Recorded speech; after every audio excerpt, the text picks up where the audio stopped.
কিছুদিন বেড়াতে গিয়েছিলাম। বাড়ি ফিরে শুনি আজ নাকি আমার বিয়ে। সেটাও আবার আমার চাচাতো বোন তিশা আপুর সাথে। বয়সে সে গুনে গুনে আমার চেয়ে 5 বছরের বড়। তাকে সবসময় বড় বোনের নজরে দেখে এসেছি। গ্রামের বড় হওয়া সহজ সরল রাজুক সবের ছেলে আমি। আমার চাচা তার পরিবার নিয়ে শহরে থাকেন। তিনি সরকারি উচ্চপদস্থ এক কর্মকর্তা। তাদের সাথে আমাদের মানায় না। ওনারা বাড়িতে আসলে আমি ঘর থেকে বেরোতাম না, ভয় ও লজ্জায়। আসলে তারা শহরের ভাষায় অনেক সুন্দর করে কথা বলতো, আর আমরা তো গ্রামের ভাষাতে কথা বলতে অভ্যস্ত। তাই সংকোচ লাগতো, কি বলতেছি কি বলে ফেলি। তাদের বেশভূষা অনেক উন্নত, কিন্তু আমাদের বেশভূষা তাদের মতো ছিল না। সব মিলিয়ে নিজেকে মনে হতো আমি তাদের কোনো দিক দিয়ে যোগ্য না। আর তিশা আপু, তাকে দেখলে 10 হাত দূরেই থাকতাম। তাকে দেখে কেন জানি মনে হতো সে অনেক রাগী। আমার সাথে কথা খুব কমই বলতেন। কখনো কখনো দেখা হলে কথাই বলতেন না। আমিও অপমানে লজ্জায় কথা বলতাম না। সবার সাথে কথা বলেন হেসে হেসে, আর আমার বেলা এসে মুখটা গোমড়া করেন। আমি রুমে এসে আয়নার সামনে দাঁড়িয়ে নিজেকে দেখতাম। আমার ভিতরে কমতি কি সেটা দেখার জন্য আপু কেন কথা বলতেন আমার সাথে, এসব ভেবে খুবই কষ্ট পেতাম। ওনার সাথে কথা বলতে খুবই ইচ্ছে করত, কিন্তু বলতে গেলেই কিসের যেন জড়তা এসে মুখে ভিড় জমাতো। তিশাপু দেখতে পরীর মতো সুন্দর। পরী বললে হয়তো ভুল হবে, আমার কাছে তার চেয়েও বেশি সুন্দর লাগে। আমি তো পরী দেখিনি, তবে সবাই বলে নাকি অনেক সুন্দর। এখন কি করব ভেবে পাচ্ছি না। ওনার সাথে বিয়ের কথা শুনে আমার হাত পা পায়ে জমে এলো। সে নাকি আমার বউ হবে, ভাবতেই আমার কাছে শিউরে উঠল। আমি সানি দেওয়ান, এবার অনার্স 3য় বর্ষ, আর টিশাপু মাস্টার্সে। আমি তার যোগ্য নই। সে আমার থেকে শত ভালো ছেলে ডিজার্ভ করে। তাও বিয়ের ব্যাপারটা ঠিক বুঝলাম না। আম্মুকে ডাকলাম আর বললাম, আম্মু, এসব কি শুনছি আমি? আমাকে এসব বলিস না, তোর বাবাকে গিয়ে বল। আমি বলতে গিয়েছিলাম একটা বুড়ি মেয়ের সাথে আমার ছোট ছেলের বিয়ে দেই কিভাবে। বাবা কি বলল? আমার কথা শুনে বলে, তোমাকে বিয়ে দিতে কে বলেছে? এইসব বিষয়ে দেওয়ানগিরি করতে এসো না। বড় মেয়েকে বিয়ে দিয়েছো নিজের ইচ্ছায়, দেখো তার পরিণতি কি হচ্ছে। এখন সারা জীবন মেয়ের কষ্টমাখা মুখ দেখতে হবে। তুমি কিছু বলনি? আমি তো তোর বাবার এই একটা কথাতেই থেমে গেলাম। আর কি বা বলতাম আমি, বল। তাই বলে আমাকে আমার থেকে বড় বয়সের মেয়েকে বিয়ে করতে হবে? তুমি কিছুই করতে পারবে না আম্মু? না, তুই গিয়ে তোর বাবাকে বল এই সম্পর্কেও তোকে সারা জীবনভর বয়ে নিয়ে বেড়াতে হবে। জীবনটা তোর, অন্য কারো না। তাই দেরি না করে তোর বাবাকে বল আমি এ বিয়ে করতে পারবো না, তারপরেরটা পরে দেখা যাবে। আমি কিন্তু আব্বুকে জমের মতো ভয় পাই, আবার অনেক ভালোবাসি। বাবা বুঝি আমাদের কথোপকথন শুনতে পেয়েছে, তাই তিনি গলা হাসা দিয়ে ভিতরে ঢুকলেন। আমিও ভয়ে জড়সড় হয়ে গেলাম। আব্বু এসে আমার পাশে বসে আমার মাথায় হাত বুলিয়ে দিতে দিতে বললেন, তোমার মতামত না নিয়েই আমি অনেক বড় একটা সিদ্ধান্ত নিয়েছি। এরপর বাবা আমার হাত দুটি তার হাতের মাঝে রেখে বললেন, আমাকে ফিরিয়ে দিও না। আজ এক পিতা তার সন্তানের কাছে পিতা হওয়ার অধিকার নিয়ে কিছু চাইতে এসছে। তুমি কি আমার সেই চাওয়াকে সম্মান করতে পারবে না? তাই বলে বয়সে বড় মেয়েকে, আর এখন বিয়ে? আমি কি তোমার জন্য এমন সিদ্ধান্ত নিয়েছি যাতে তোমার খারাপ হতে পারে? আর 2-3 বছর পর তো বিয়ে করতেই হবে, আগে করলে সমস্যা কি? আমার কাছে এর আর কোনো যুক্তি নেই, তাই রাজি হওয়া ছাড়া আর কোনো উপায় নেই। আপনি যেমনটা চাইবেন তেমনই হবে। এর বেশি আর কিছু বলতে পারলাম না। ভয়ে নাকি ভালোবাসার কারণে বুঝতে পারলাম না। বাবা বললেন, তিশা অনেক ভালো মেয়ে। আমি মনে মনে বললাম, তোমার কাছে তো ভালো হবেই, কারণ সে যে তোমাকে অনেক পছন্দ করে, কিন্তু আমাকে আমাকে তো করে না। যখন বিয়ে বাড়িতে পৌঁছালাম তখন দেখলাম মাত্র কয়েকজন মানুষ। বাড়ি সাজানো হয়নি। আমার সব স্বপ্নগুলো ভেঙে চুরমার হয়ে গেল। আমি এইভাবে বিয়ে করতে চাইনি, বড় করে অনুষ্ঠান করে করতে চেয়েছিলাম। একেবারে সাদামাটাভাবে বিয়েটা হলো। চাচিকে দেখলাম কেমন যেন মুখটা করে আছে। সম্ভবত ওনার এই বিয়েতে মন নেই। না থাকারই কথা, আমার মতো অযোগ্য ছেলের সাথে কোনো মাই তার মেয়ে বিয়ে দিতে চাইবে না। কিন্তু বাবা চাচা অনেক খুশি। এখন চিন্তার বিষয় হলো তিশাকে বিয়েটাকে মানবে নাকি মানবে না। আর বাবা চাচা বিয়েটা কেন দিচ্ছে? যদি তিশা পরে না মেনে নেয় তখন তো সবাই কষ্ট পাবে। বাইরে দাঁড়িয়ে আছি, ভিতরে যেতে ভয় পাচ্ছি, ভেবে পাচ্ছি না কি করব। কারণ আজ পর্যন্ত যার সাথে ভালোভাবে কথা বলিনি আজ সে নাকি আমার বউ। এমনিতেই তিশা অনেক রাগী, তারপরেও অনেক সাহস নিয়ে ভিতরে গেলাম। ভিতরে গিয়ে দেখলাম তিশা বিছানায় বসে আছে। কথা বলার সাহস হলো না, কিছু বলতে গিয়েও বলতে পারছিলাম না। ঘোমটা সরিয়ে বলল, তুমি এসে গেছো? হ্যাঁ। আমি জানি তুমি আমাকে মেনে নিতে পারোনি, কারণ আমি তোমার থেকে বয়সে অনেক বড়। আমি তোমার থেকে কোনো দিনও কোনো প্রকার অধিকার চাইব না। কিন্তু বাবা আর চাচু যেন বুঝতে না পারে, তাহলে তারা অনেক কষ্ট পাবে। তুমি শুয়ে পড়ো। আচ্ছা, এটা ঠিক আমি মেনে নিতে পারছি না, কারণ তিশার সাথে আমার বয়সের পার্থক্যটা 5 বছর, যা অনেক বেশি, যা কোনো ছেলে হয়তো সহজে মেনে নিতে পারবে না। কিন্তু আমার মনে হচ্ছে আমার সাথে বিয়ে হয়ে শুধু তিশার জীবনটা নষ্ট হয়ে গেল। এসব চিন্তা বাদ দিয়ে ঘুমিয়ে গেলাম। সকালবেলা কে যেন মনে হচ্ছে ডাকছে, তাই বললাম, মা যাও তো, এখন দেখো না, ঘুম পাচ্ছে। আমি তৃষা। নামটা শুনে তাড়াতাড়ি উঠে গেলাম। পরে মনে হলো কাল তোমার বিয়ে হয়েছে, ভুলে গিয়েছিলাম। কি হলো? বাইরে সবাই অপেক্ষা করছে, ফ্রেশ হয়ে নাও। আচ্ছা যান, আমি আসছি। প্লিজ সবার সামনে আপনি করে বলো না। আচ্ছা। মনে থাকে যেন, আর সব সময় তুমি করে বলো, কারণ তুমি আপনি করে বলে ফেললে এতে সবাই সন্দেহ করবে। আচ্ছা যাও। তিশা বাইরে চলে গেল। কিছু সময় পরে আমিও বাইরে গেলাম। বাইরে গিয়ে দেখি বাবা চাচা বসে গল্প করছে। এত সকালে চাচাও এসে পড়েছে। বাড়িতে মেহমান নেই, কারণ বিয়ে ব্যাপারে বাড়ির লোক ছাড়া আর কেউ জানে না। আমার বন্ধুরাও না, ওদের বলা যাবে না, বললে আমাকে নিয়ে হাসাহাসি করবে। বাবার কাছে গেলাম। শোনো সানি, রেডি হয়ে নাও, তোর চাচু তোদের নিতে এসছে। আচ্ছা, কখন যাবে? কিছুক্ষণ পরেই। আমি বসে বাবার চাচুর গল্প শুনছিলাম। কিছু সময় পর তিশা চা নিয়ে আসলো। বাবা চাচাকে চা দিল। আমি মায়ের কাছে গেলাম। মা, কি করছো? কি আর করব, তোর বাবা তোর জীবনটা নষ্ট করে দিল বয়সে এত বড় মেয়ের সাথে বিয়ে দিয়ে। মা, বিয়ে তো সব উপরওয়ালা ঠিক করেছে, যার সাথে হবার তার সাথে হবে, এটা কেউ তো আটকাতে পারবে না। তাই বলে এত বড় মেয়ের সাথে? মাকে কিছু বলতে যাব, তখন পিছনে খেয়াল করে দেখি তিশা দাঁড়িয়ে। ওর চোখ টলমল করছে, হয়তো মার কথাগুলো শুনেছে। ও তাড়াতাড়ি ওখান থেকে সরে গেল। আমি ওর পিছনে গেলাম। রুমে গিয়ে দেখি তিশা কাঁদছে, হয়তো মায়ের কথায় কষ্ট পেয়েছে। মায়ের কথা কিছু মনে করবেন না, আসলে না, আমি কিচ্ছু মনে করিনি। চাচি তো ঠিকই বলেছে, আমি তোমার জীবনটা নষ্ট করে দিলাম। মা আসলে বাবার উপর রেগে আছে, তাই এই কথাগুলো বলেছে। আস্তে আস্তে সব কিছু ঠিক হয়ে যাবে। হুম। ও, আজকে তো আবার আপনাদের বাড়ি যেতে হবে। আচ্ছা। আমি বাড়ির বাইরে গেলাম বন্ধুদের সাথে দেখা করতে, কিন্তু ওদের বলা যাবে না যে আমি বিয়ে করেছি। এটা শুনে ওরা ট্রিট চাইবে, আর যদি জানতে পারে আমার বউ আমার থেকে বয়সে বড়, তাহলে আরও পৌঁছাবে। আমাদের আড্ডা দেওয়ার জায়গায় চলে গেলাম। ওখানে আমার বন্ধু রাফি আর আকাশ ওয়েট করছে। ওখানে পৌঁছতেই, কি রে, তোর খবর কি? কাল বাড়ি ফেরার পর থেকে তোকে পাওয়াই যাচ্ছে না।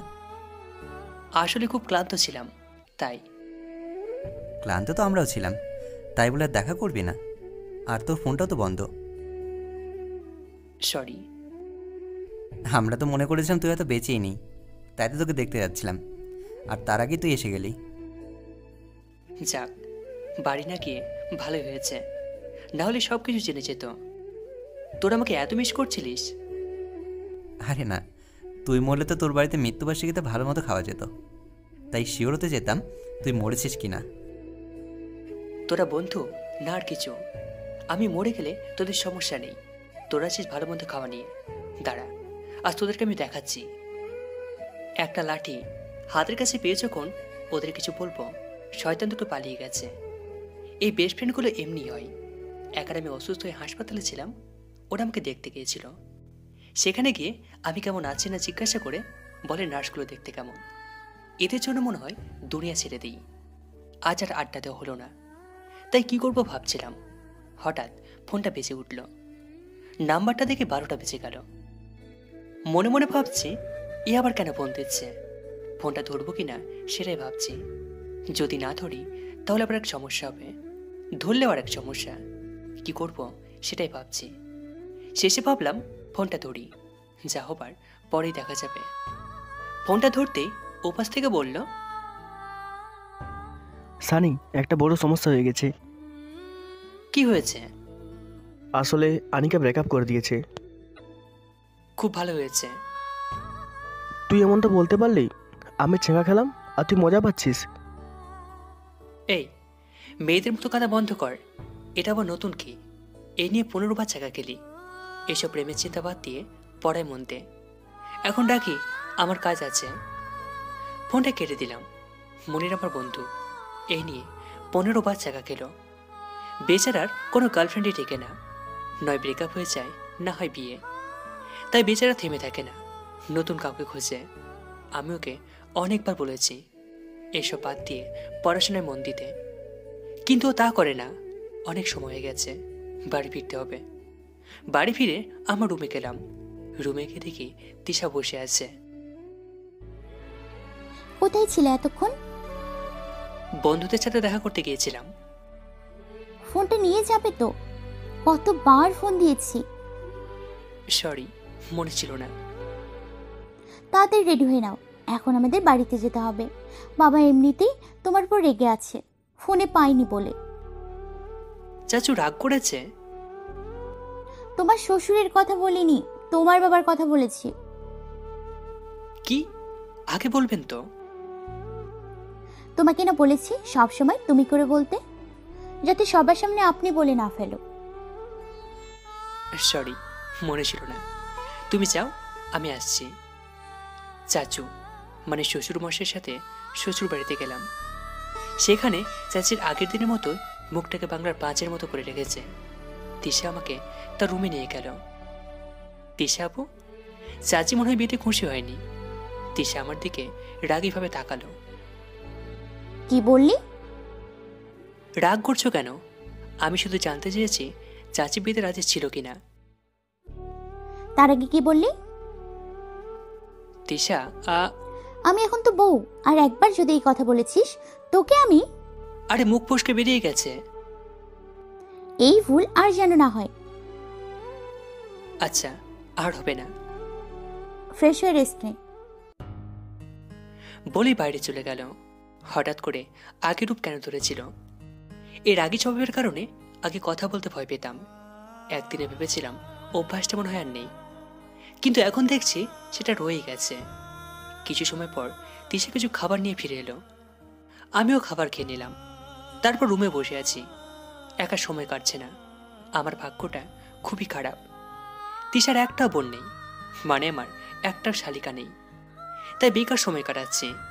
কিছু সময় পর তিশা এলো। কি করছো? কি আর করব, করার মতো কিছু নেই, তাই বসে আছি। চলো একটু ঘুরে আসি, তোমার ভালো লাগবে। আইডিয়াটা মন্দ না। তিশার সাথে বেরোলাম।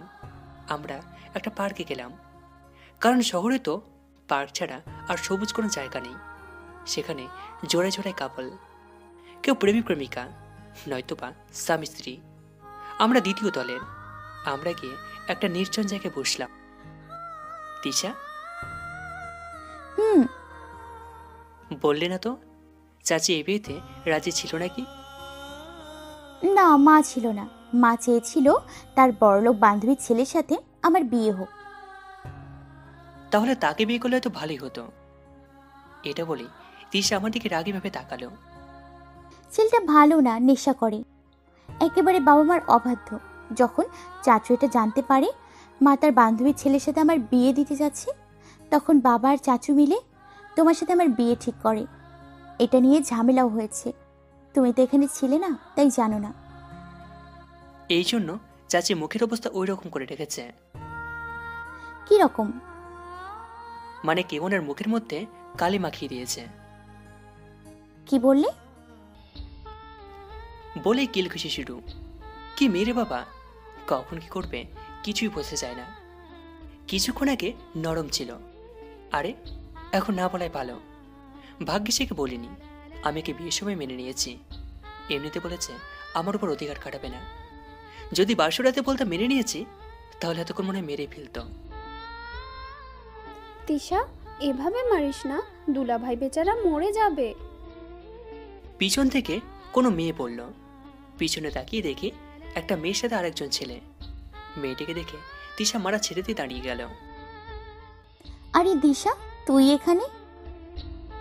হ্যাঁ, হবু বরের সাথে এলাম। আর তুই এখানে কি করছিস? তোর বাড়ি গিয়েছিলাম, পাইনি। এই তো একটু বের হয়েছি। প্রেম করতে? যাক, অবশেষে তুই প্রেমে পড়লি।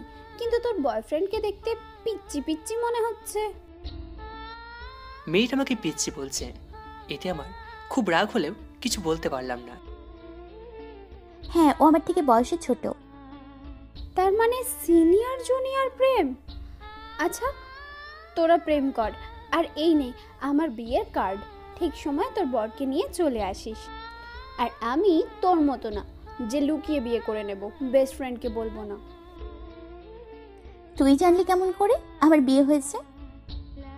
তোর বাসায় গিয়েছিলাম, তখন আঙ্কেল বলেছে। রাগ করিস না, আসলে বিয়েটা হঠাৎ করেই হয়ে গেছে, তাই বাড়ির লোক ছাড়া আর কেউ জানে না। জানি, আঙ্কেল বলেছে।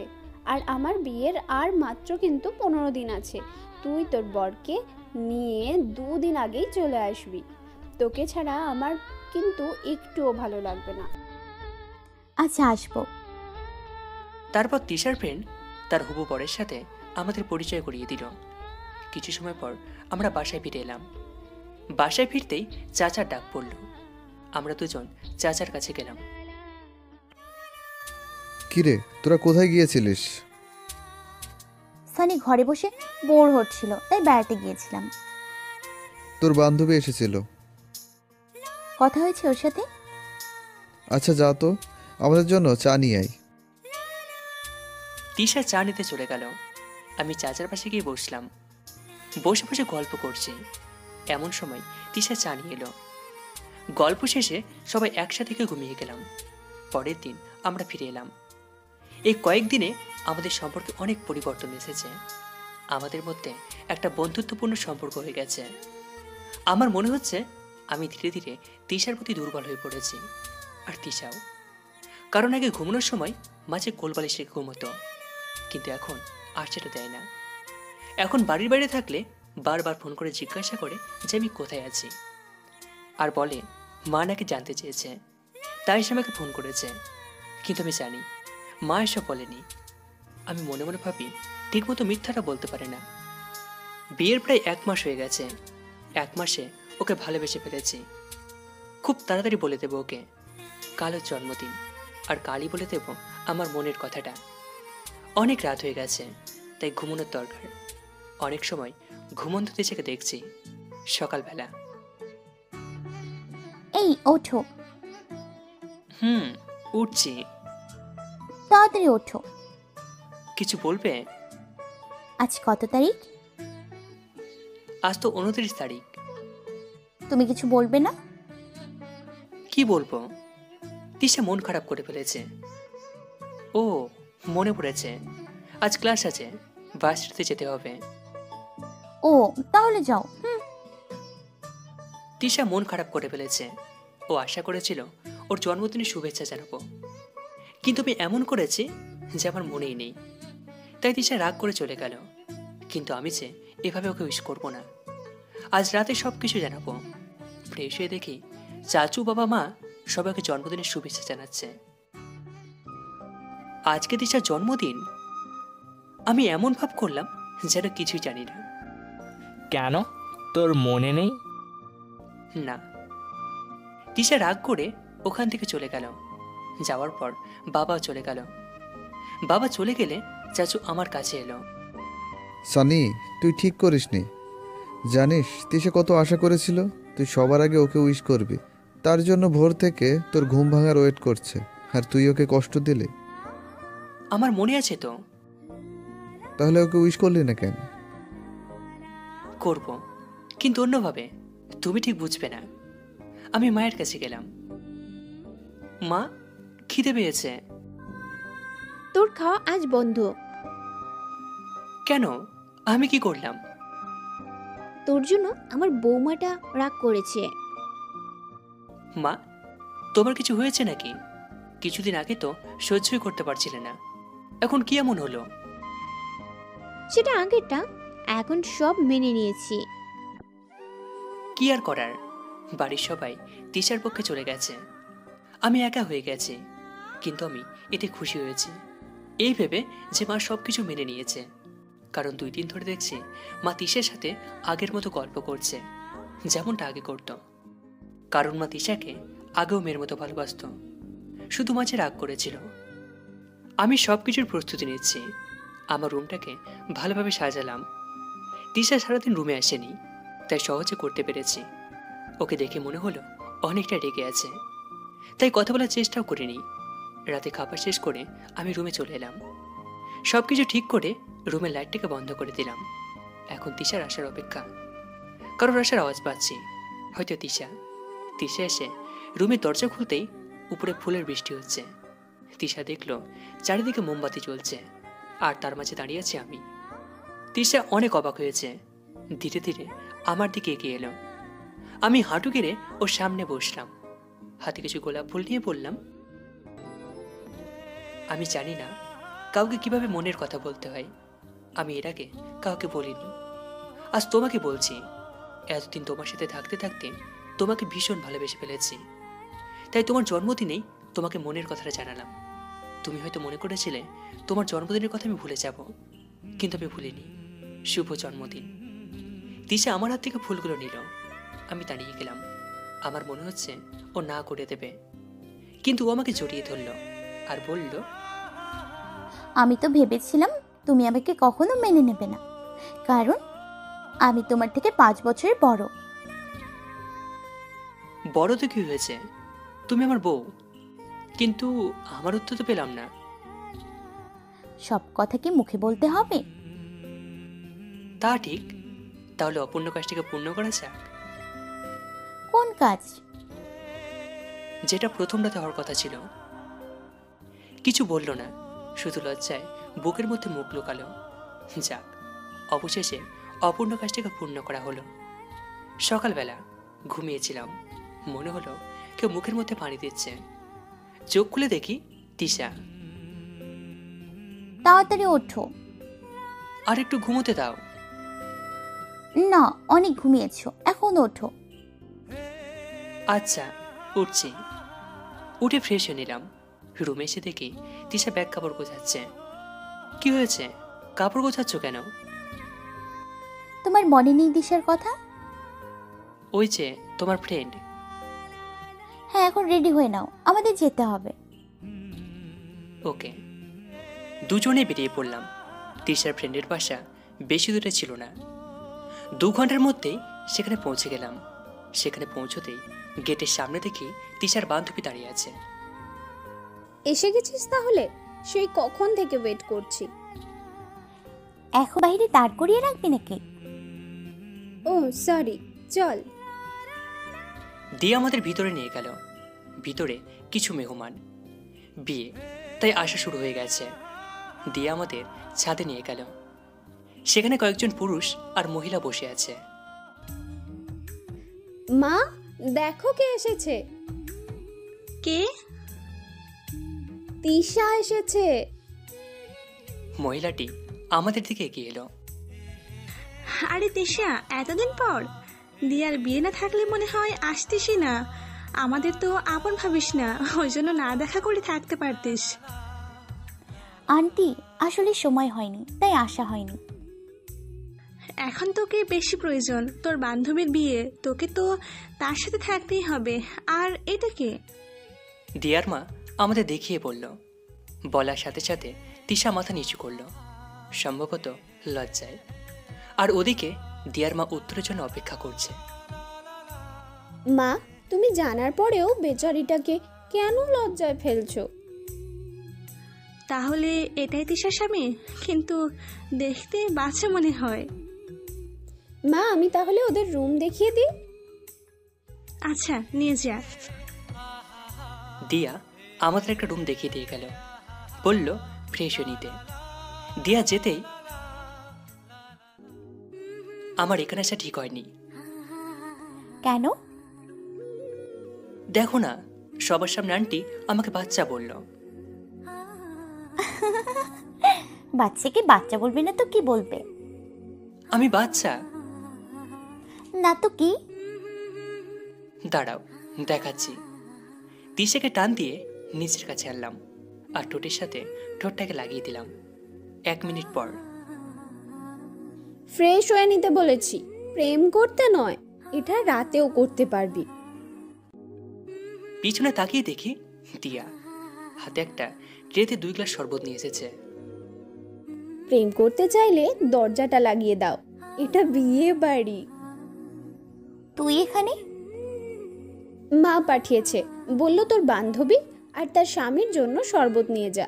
অনেক জার্নি করে এসেছে তাই ক্লান্ত, কিন্তু এখানে তো এসে দেখি রোম্যান্স চলছে। তিশা আমার দিকে রাগীভাবে তাকালো। আমি তাড়াতাড়ি ফ্রেশ হতে বাথরুমে গেলাম, না হলে আমার উপর দিয়ে ঝড় বয়ে যাবে। কিছুক্ষণ পরে বাইরে এলাম। বাইরে এসে দেখি তিশার রাগীভাব এখনো আছে। তোমাকে আমি... আরে আমি কি জানতাম তোমার বান্ধবী আসবে? দরজা লাগাতে পারলে না? মনে ছিল না। তুমি এখানে দাঁড়াও, আমি ফ্রেশ হয়ে আসছি, তারপর তোমাকে দেখছি। তিশা ফ্রেশ হতে চলে গেল আর আমি রুম থেকে সরে পড়লাম, কারণ বাঘের শিকার কেউই হতে চায় না। বাইরে এসে কয়েকজনকে দেখলাম। পুরো বাড়িটার আমি কাউকে চিনি না, তাই ছাদে গেলাম। ছাদে দাঁড়িয়ে আকাশ দেখছি। বিকেল হয়ে গেছে, 1 থেকে 2 ঘন্টা পরে সন্ধ্যা হয়ে যাবে। এখন ছাদে কেউ নেই, একাই দাঁড়িয়ে আছি। তিশা থাকলে ভালোই হতো, কিন্তু ও যা রেগে আছে। কি করছেন? পিছন থেকে কেউ বলল। তাকিয়ে দেখি একটা মেয়ে। আপনি? আমি মিশু, দিয়া আপুর খালাতো বোন। আমি কিছু বলতে যাব, তখন তিশা এসে হাজির। তোমাকে আমি রুমে থাকতে বললাম না? আরে তিশা আপু, কেমন আছো? ভালো, তুমি কেমন আছো? ভালো, কিন্তু উনিকে? আমার স্বামী। তোমার বিয়ে হয়ে গেছে? হ্যাঁ, এই চলো। তিশা আমাকে টানতে টানতে নিয়ে চলে এলো। রুমে এনে দরজা লাগিয়ে দিল। আমার মনে হলো আজকে আমি শেষ। মেয়েদের সাথে তোমার কি? ওখানে তো একজনই ছিল, তাহলে 1.5 বলছো কেন? শোনো, এটা বিয়ে বাড়ি, এখানে অনেক মেয়ে আসবে, ভুল করেও কোনো মেয়ের সাথে কথা বলবে না। কেন? যা বলছি তাই করবে। যদি মেয়েরা আমার সাথে কথা বলতে চায়? তাহলেও বলবে না। আচ্ছা, তাহলে দরজা খোলো। মনে থাকে যেন। রাত হয়ে গেল। আমরা ঘুমোতে রুমে এলাম, কারণ কাজ আছে। তিশার বেস্ট ফ্রেন্ডের বিয়ে, তিশাকে ব্যস্ত থাকতে হবে। রুমে আসার পর তিশা, বলছিলাম কি কি মানে ওই সময় তো ওটা পুরো করা হয়নি। কি মনে নেই তোমার? দাঁড়াও দেখাচ্ছি। কাজটাকে পুরো করলাম, সাথে দিয়ে আসো সকালবেলা। এই ওঠো, এটি কিন্তু বাড়ি নয় যে পড়ে পড়ে ঘুমাবে। তাহলে কি করব? উঠে ফ্রেশ হয়ে নাও। আমি ফ্রেশ হয়ে এসে দেখি তিশা রুমে নেই। পড়ে গেলাম বিপদে, কারণ বাড়িটার আমি কাউকে চিনি না। তাই তিশাকে খুঁজতে থাকলাম। তখন হঠাৎ কালকের মেয়েটার সাথে দেখা। কাকে খুঁজছেন? তিশাকে। ও, তিশা আপু তো দিয়া আপুর রুমে। কোথায় রুমটা? আসুন আমার সাথে, আপনার নামটাই তো জানা হলো না। জি, সানি। কি করেন? এবার অনার্স 3য় বর্ষে। আর আপনি? আমি এবার ইন্টার প্রথম বর্ষে। আপনি আমার বড়, তাই তুমি করে বলতে পারেন। চেষ্টা করব। আপনি 3য় বর্ষে, সেই হিসাবে তো তিশা আপু আপনার বড়। হ্যাঁ, কিছুটা।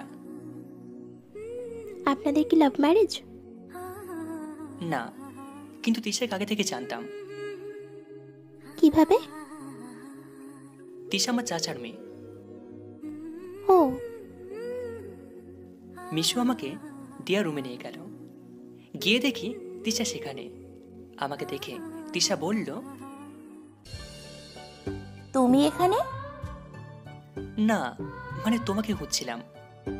কেন, বউকে ছাড়া বুঝি ভালো লাগছে না? আসলে তা নয়, এখানে কাউকে চিনি না, তাই। মিশু, তুই ওনাকে নিয়ে একটু আশেপাশে ঘুরিয়ে নিয়ে আয়। আমি যাই। ভয় পাস না, তোর স্বামীকে কেউ নিয়ে যাবে না। আজ কতদিন পরে আড্ডা দিচ্ছি, তোর যেতে হবে না। তিশা কিছু বলতে গিয়েও বলতে পারলো না। আমি মিশুর সাথে আশপাশটা ঘুরলাম।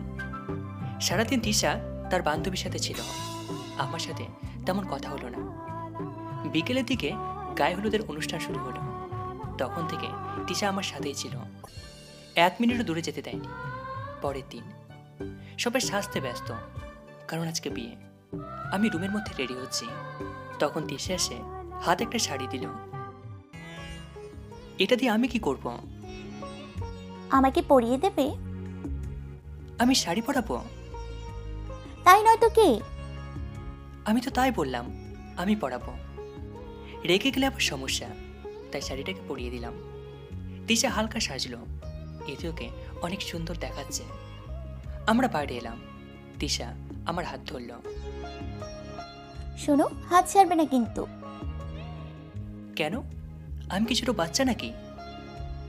ছোট বাচ্চা নও, তার জন্যই তো হাতে ধরে রেখেছি, নয়তো মেয়েদের সাথে লুতুপুতু কর। কি বলছে এসব? দেখেছি মিশুর সাথে কত হেসে হেসে কথা বলছিলে। তুমি কি জেলাস ফিল করছিলে? তিশা আমার দিকে রাগীভাবে তাকালো। ওর এই চাহনি বলে দিচ্ছে ও জেলাস ফিল করছে, আর ভয় পাচ্ছে আমাকে হারিয়ে ফেলার।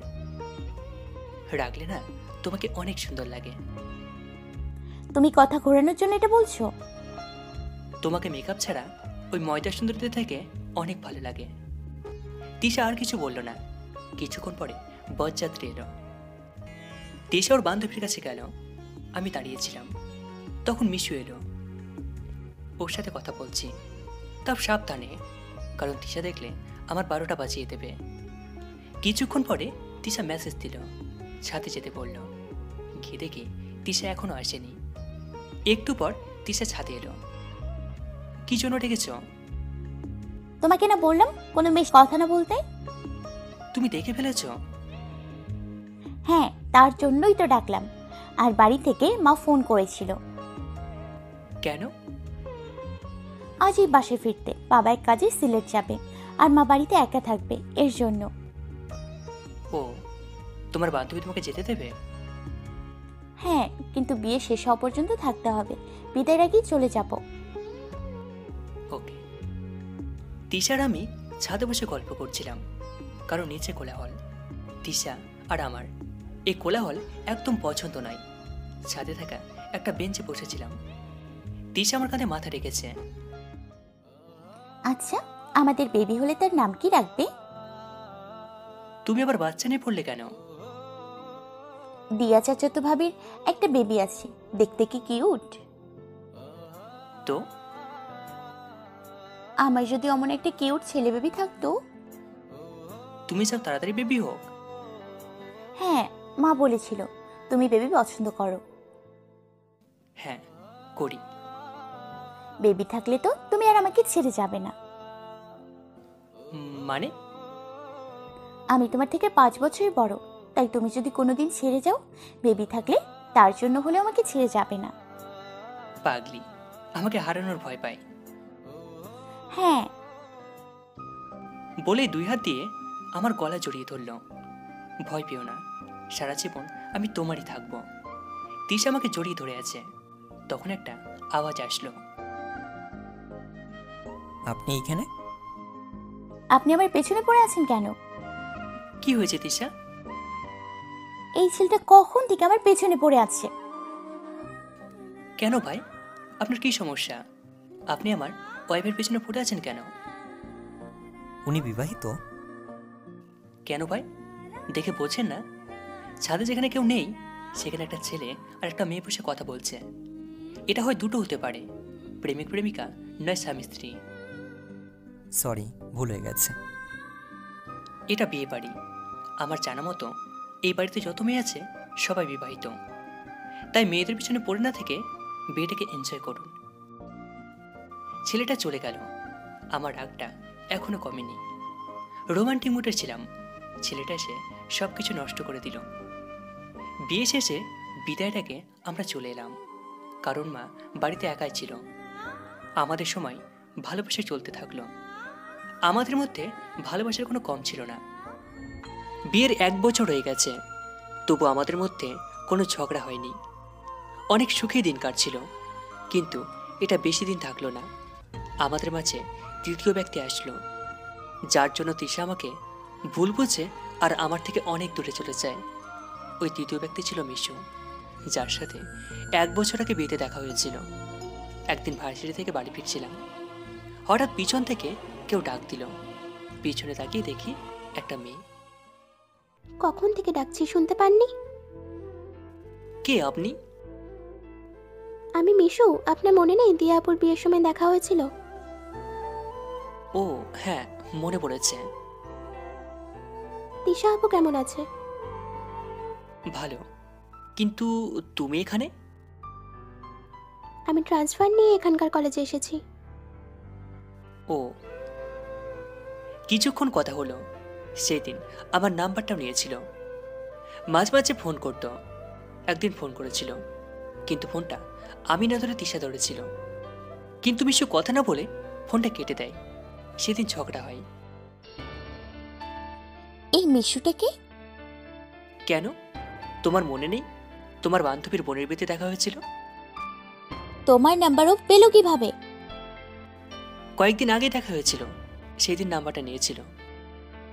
আমি ফোন ধরতে কেটে দিল কেন? আমি তো জানি না। সত্যি করে বলো কি হচ্ছে?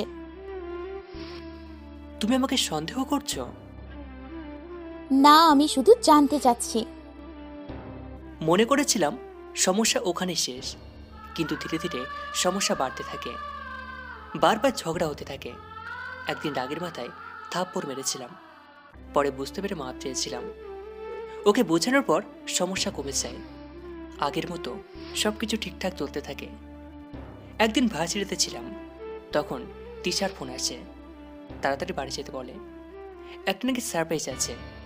আমি তাড়াতাড়ি বাড়ি ফিরে যাই, কিন্তু বাড়িতে যাওয়ার পর দেখি বাবা মা তিশা একসাথে বসে আছে। দেখে মনে হলো সবাই রেগে আছে। আমি যেতেই সবার সামনে তিশা আমাকে থাপ্পড় মারল। তুমি আমাকে ধোকা দেবে ভাবতেও পারিনি। আমি করেছিটা কি? তুমি জানো না, নাটক করা বন্ধ করো। সত্যি আমি জানি না। মা এতদিন যা বলেছে সব ঠিক ছিল। তোমার প্রতি অন্ধবিশ্বাসের কারণে এতদিন তা বুঝিনি। কি বলছে এসব? আমি বাড়ি ফিরে যাচ্ছি, আমাকে আর ফিরিয়ে আনার চেষ্টা করবে না। আর অনেক কথা বলে তিশা চলে গেল। বাবা মা আমার উপর রেগে আছে। তিশা চলে যাবার পরের দিনই আমি তিশাদের বাড়িতে যাই ওকে ফিরিয়ে আনার জন্য। আমি ভেবেছিলাম সবার মতো চাচা আমার উপর রাগ করবে, কিন্তু চাচা রাগ করেনি। তিশাদের বাড়িতে যাওয়ার পর চাচা আমাকে জড়িয়ে ধরে কেঁদে দেয় আর বলে তিশা সবার উপর রাগ করে বাড়ি ছেড়ে চলে গেছে, আর যাওয়ার সময় চিঠি রেখে গেছে। আমি চিঠিটা পড়তে শুরু করলাম। সবার কাছে আমি বিরক্তির কারণ। আমি সবাইকে বিশ্বাস করতাম, আর সবাই আমাকে ধোকা দিয়েছে। সবচেয়ে কাছের মানুষগুলো এভাবে ধোকা দেবে আমি ভাবতেও পারিনি। সানি, তুমি তো বলেছিলে সারা জীবন তুমি আমারই থাকবে, কেউ কেড়ে নিতে পারবে না তোমাকে আমার থেকে। তাহলে আমাদের মাঝে মিশু কেন এলো? বললেই পারতে আমাকে তোমার আর প্রয়োজন নেই, আমি চলে যেতাম তোমার জীবন থেকে। এভাবে ধোঁকা কেন দিলে? আমি চাই তুমি সব সময় ভালো থেকো। তোমার আর তোমার ভালোবাসার মানুষের মাঝে আমি কাটা হয়ে থাকতে চাই না, তাই আমি দূরে সরে গেলাম। যদি কখনো আমার প্রয়োজন হয় বলো, আমি চলে আসব। আমি সারা জীবন তোমারই থাকবো, তোমার স্ত্রী হয়ে থাকার অধিকারটুকু দিও। আমি এর থেকে বেশি কিছু চাই না। এটি তৃষা। তিশা আমাকে ভুল বুঝে চলে গেছে। ওকে খুঁজে বের করে ভুলটাকে ভাঙাতে হবে, কিন্তু তার আগে সবার চোখে নিজেকে নির্দোষ প্রমাণ করতে হবে। মিশু যা বলেছে তাই করেছে। মিশু বলেছিল এমন কাজ করবে তিশা নিজে থেকে আমার জীবন থেকে চলে যাবে, ও সেটাই করেছে। মিশু আমি বিবাহিত এটা জানার পরেও আমাকে প্রপোজ করেছে, আর আমি না করে দিয়েছিলাম। তখনও যা বলেছিল তাই করেছে।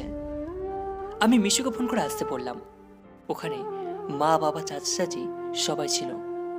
মিশু আসার পর, তুমি তিশাকে কি বলেছিলে? কই কিছু বলিনি তো। মিথ্যে বলবে না। আমি হ্যাঁ আমি বলেছি। কি বলেছিলে? বলেছি তুমি আমাকে ভালোবাসো আর আমার পেটে তোমার সন্তান, তাই তিশা যেন আমাদের মাঝখান থেকে সরে যায়। কথাটা শুনে আমার রাগটা আরো বেড়ে গেল। কেন বলেছো এসব? আমি তোমাকে ভালোবাসি, কিন্তু তিশার জন্য তুমি আমাকে গ্রহণ করছিলে না। তখন তোমার চাচি আমাকে বলল এইসব করলে তবেই আমি তোমাকে পাবো। সবাই অবাক হয়েছে। মিশুকে এখন আমার মেরে ফেলতে ইচ্ছে হচ্ছে। ওকে যখনই কিছু বলতে যাব তখন ওখানে তিশার বান্ধবী দিয়ে আসে আর বলে মিশু নাকি মানসিকভাবে অসুস্থ। 6 মাস আগে একটা অ্যাক্সিডেন্টে ওর মা বাবা দুজনেই মারা যায়, যে কারণে ও মানসিকভাবে আঘাত পায়। আমি জানতাম না মিশুর বাবা মারা গেছে।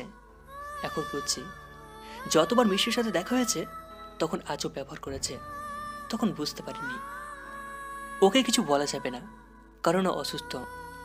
ও কি করে তাও নিজেই জানে না। দিয়া ওকে নিয়ে চলে গেল। কিন্তু চাচি কেন এসব করালো? তুমি এসব কেন করালে? আমি চেয়েছিলাম আমার বান্ধবীর ছেলের সাথে আমার মেয়ের বিয়ে দিতে। ওরা কত বড় লোক ছিল, কিন্তু তুমি তোমার ভাইয়ের ছেলের সাথে বিয়ে দিলে। তুমি যে ছেলেটার সাথে বিয়ে করতে চেয়েছিলে ছেলেটা ভালো ছিল না, সব খারাপ অভ্যাস ছিল ছেলেটার মধ্যে। আর সানি তার থেকেও ভালো। কত সুখে ছিল তিশা, সানিকে নিয়ে ভালো ছিল, কিন্তু তুমি নিজে তোমার মেয়ের সংসার নষ্ট করে দিলে। চাচি আপনি এটা কেন করলেন? তুই কি আমার মেয়ের যোগ্য ছিলিস? এখন তো খুশি হয়েছ, তুমি ওদের আলাদা করতে চেয়েছিলে, করেছো। তোমার জন্য আমার মেয়েটাও বাড়ি ছেড়ে চলে গেছে। আমরা তিশাকে খোঁজার কাছে লেগে পড়লাম। চাচি এখন তার ভুলটা বুঝতে পেরেছে, কিন্তু এখন ভুল বুঝে কি লাভ? সব থেকে বড় ক্ষতি করে চাচি এখন চাচির সাথে কথা পর্যন্ত বলে না। এদিকে আমি তিশাকে খুঁজে চলেছি, কিন্তু কোথাও খুঁজে পাচ্ছি না। তাহলে কি কোনোদিনও খুঁজে পাবো না? 5 বছর পর আজও তিশাকে খুঁজে পাইনি। অভিমান করে কোথায় চলে গেছে আজও জানতে পারিনি। আজও তিশাকে আর আমাদের সন্তানকে খুঁজে চলেছি। 5 বছর আগে যেদিন তিশা আমাকে সারপ্রাইজের জন্য ডেকেছিল, সেই সারপ্রাইজটা ছিল তিশা মা হতে চলেছে। কিন্তু সেই দিন উল্টোপাল্টা হয়ে গেল।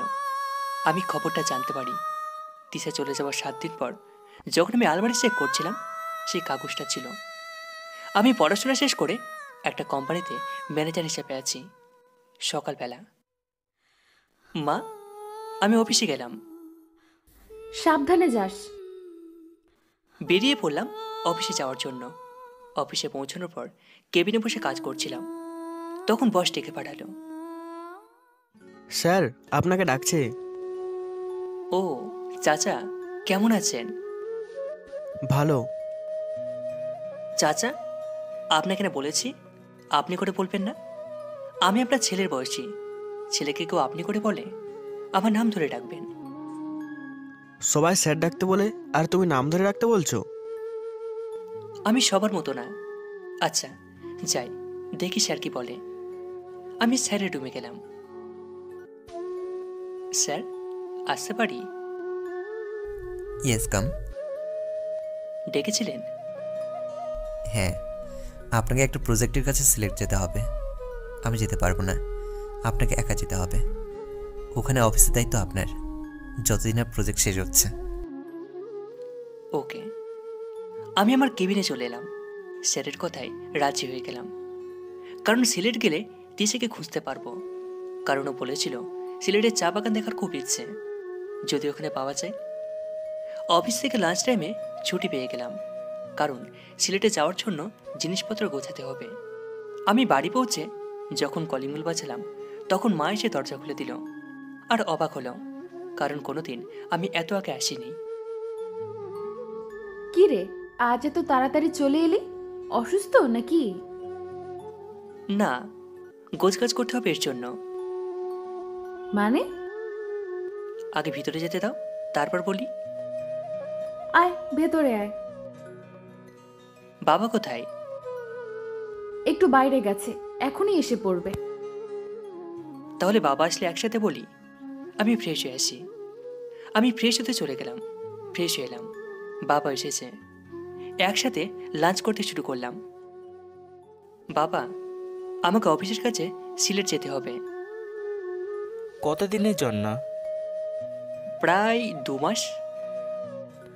এতদিন? ভালো হয়েছে, ওখানে তিশাকে খুঁজতে পারবো। আর কতদিন খুঁজবি? যতদিন না খুঁজে পাই। জিনিসপত্র গুছিয়ে নিলাম। রাতে ছাদে বসে আকাশ দেখছি। এক সময় আমি আর তিশা একসাথে বসে আকাশ দেখতাম। তখন গ্রামে ছিলাম। গ্রামে রাতের আকাশ দেখতে অনেক সুন্দর লাগে। তিশা চলে যাবার পর আমরা শহরে আসি। গ্রামে বেশি যাওয়া হয় না, কারণ ওখানে তিশার স্মৃতিতে ভরপুর। জানি না কোথায় আছে সে, কিন্তু একদিন ঠিকই খুঁজে বের করব। রাতে ঘুম আসে না, কি করব? তিশা আমার সব কিছু নিয়ে চলে গেছে, আর আমাকে রোবট বানিয়ে দিয়ে গেছে। সকালবেলা বাসা থেকে বেরিয়ে পড়লাম এয়ারপোর্টের উদ্দেশ্যে। সেখান থেকে প্লেনে করে সিলেট যাব। এতে সময় কম লাগবে। প্লেনে ওঠার কিছু সময় পর সিলেটে পৌঁছে গেলাম। এয়ারপোর্টের বাড়ি দাঁড়িয়ে আছি।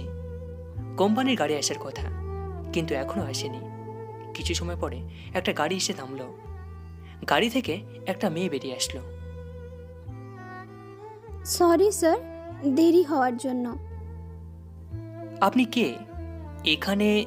আমি মিতু, আর রবিন স্যার আসতে পারেননি, তাই আমাকে পাঠিয়েছেন। ও, চলেন।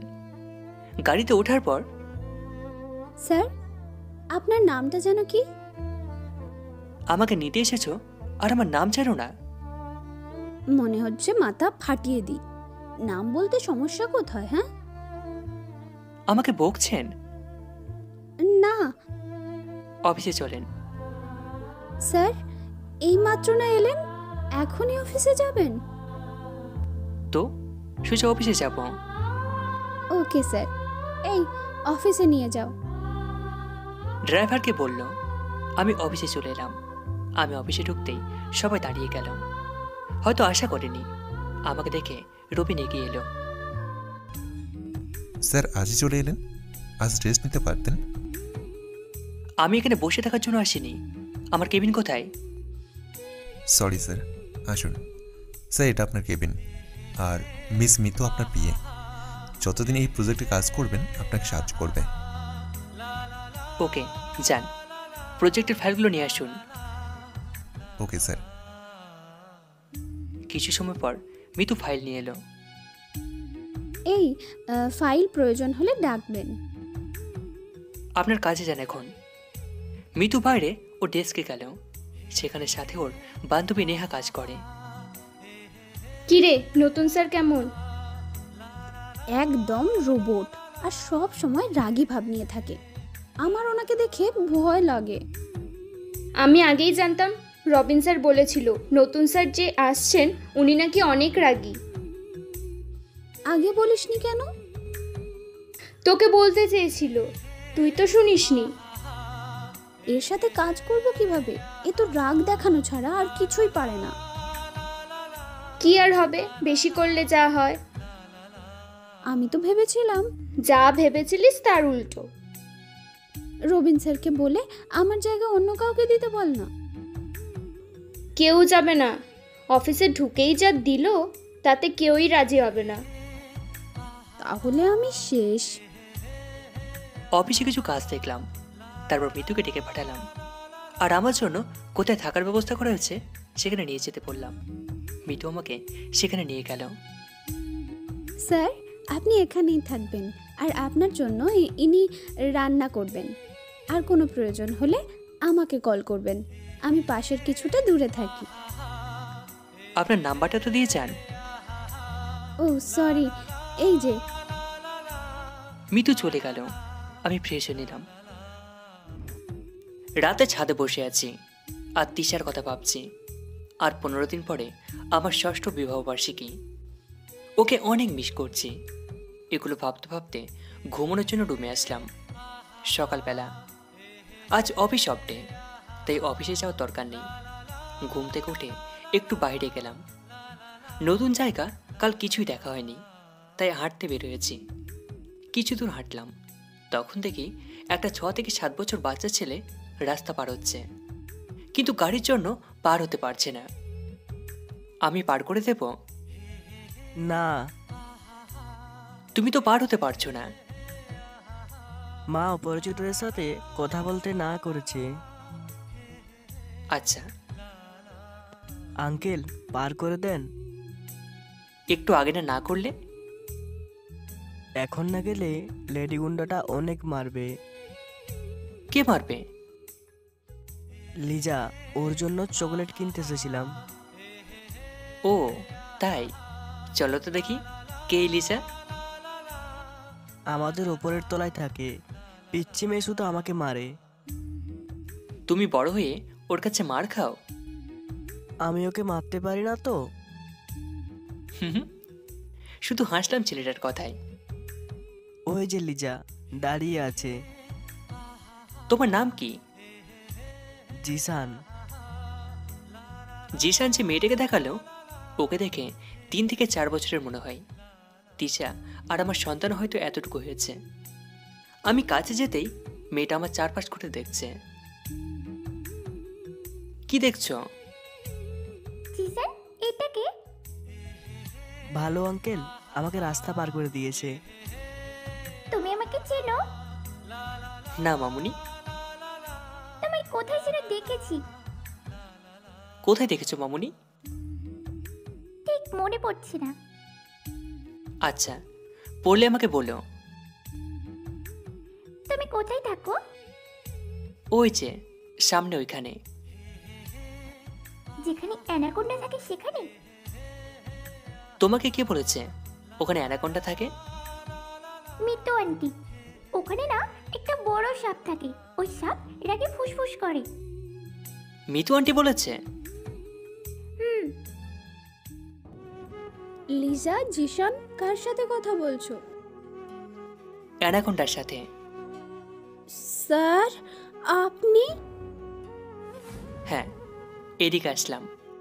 এখানে এসে শুনি আমি যেখানে থাকি ওখানে একটা অ্যানাকোন্ডা থাকে। আপনি দেখেছেন কখনো? স্যার। বাদ দিন, আপনি এখানেই থাকেন? হ্যাঁ। জিসান আপনার কে হয়? আমার ভাইয়ের ছেলে। আর এই পাকা বুড়ি? ভাবির বান্ধবীর মেয়ে, আমাদের উপর তলায় থাকে। আমি বুড়ি নই। তাহলে পেয়েছি। না, আমি লিজা। ও, আপনি হাসতেও পারেন? মানে? না না, কিছু না। চলুন স্যার, আমার পরিবারের সবার সাথে পরিচয় করিয়ে দিই। না, অন্য একদিন। আজ আসি। আমি ওখান থেকে চলে আসলাম। আমি চলে আসার পর মিতু লিজা জিসানকে নিয়ে ভিতরে গেল। ভিতরে যেতেই মিতুর ভাবি রিপা মিতুকে বলল, প্রিয় ননদিনী, ছেলেটা কে ছিল যার সাথে এতক্ষণ কথা বলছিলে? ওই অ্যানাকোন্ডা। মানে তোর বস? মিতু দরজার দিকে তাকিয়ে দেখে তিশা। তিশা আপু, তুমিও শুরু করলে? কালকেই তো বললাম তোর প্রেমে ফেল, তাহলে দেখবে আর রাগ দেখাবে না। হ্যাঁ, তিশা ঠিক বলেছে। তোমরা যে কি শুরু করেছো? মিতু রুমে চলে গেল। তিশার তো আজ স্কুল নেই, তাই তো তোর সাথে গল্প করতে চলে এলাম। তিশা যখন বাড়ি থেকে চলে আসে তখন সিলেটে তার বান্ধবী রিপার কাছে আসে। এখানে এসে একটা হাই স্কুলে বাংলা টিচারের জন্য জব নেয়। যেহেতু তিশা মাস্টার্স করেছিল তাই সহজেই চাকরিটা পেয়ে যায়। লিজা আমার আর তিশার মেয়ে। তিশা যখন এখানে আসে তখন রিপার মিতুর ফ্যামিলি থেকে অনেক সাপোর্ট করে। এদিকে মিতু ভাবছে আইডিয়াটা মন্দ না, স্যার দেখতেও খারাপ না, শুধু একটু রাগি, তাও চলবে। এইদিকে আমি ফ্ল্যাটে এসে ভাবলাম আজ যেহেতু অফিস নেই তাহলে তিশাকে খোঁজা যাক। এখানকার শপিং মলে খুঁজলে মন্দ হয় না, কিন্তু আমি এখানকার কিছুই জানি না, তাহলে কিভাবে? তখন মিতুর কথা মনে হলো, তাই ওকে কল দিলাম। হ্যালো, কে বলছেন? মিস মিতু, আমি শানি বলছি। সেটা আবার কে? আপনার বস। ও সরি স্যার, আসলে আমি নাম্বারটা দেখিনি। ওকে, আমার কিছু শপিংয়ে দরকার ছিল, কিন্তু আমি এখানকার কিছুই চিনি না, তাই যদি আমার সাথে যেতেন। Okay sir. মিতু যখন বাসা থেকে বের হচ্ছে তখন তার ভাবি, মিতু কোথায় যাচ্ছ? স্যারের সাথে শপিং মলে।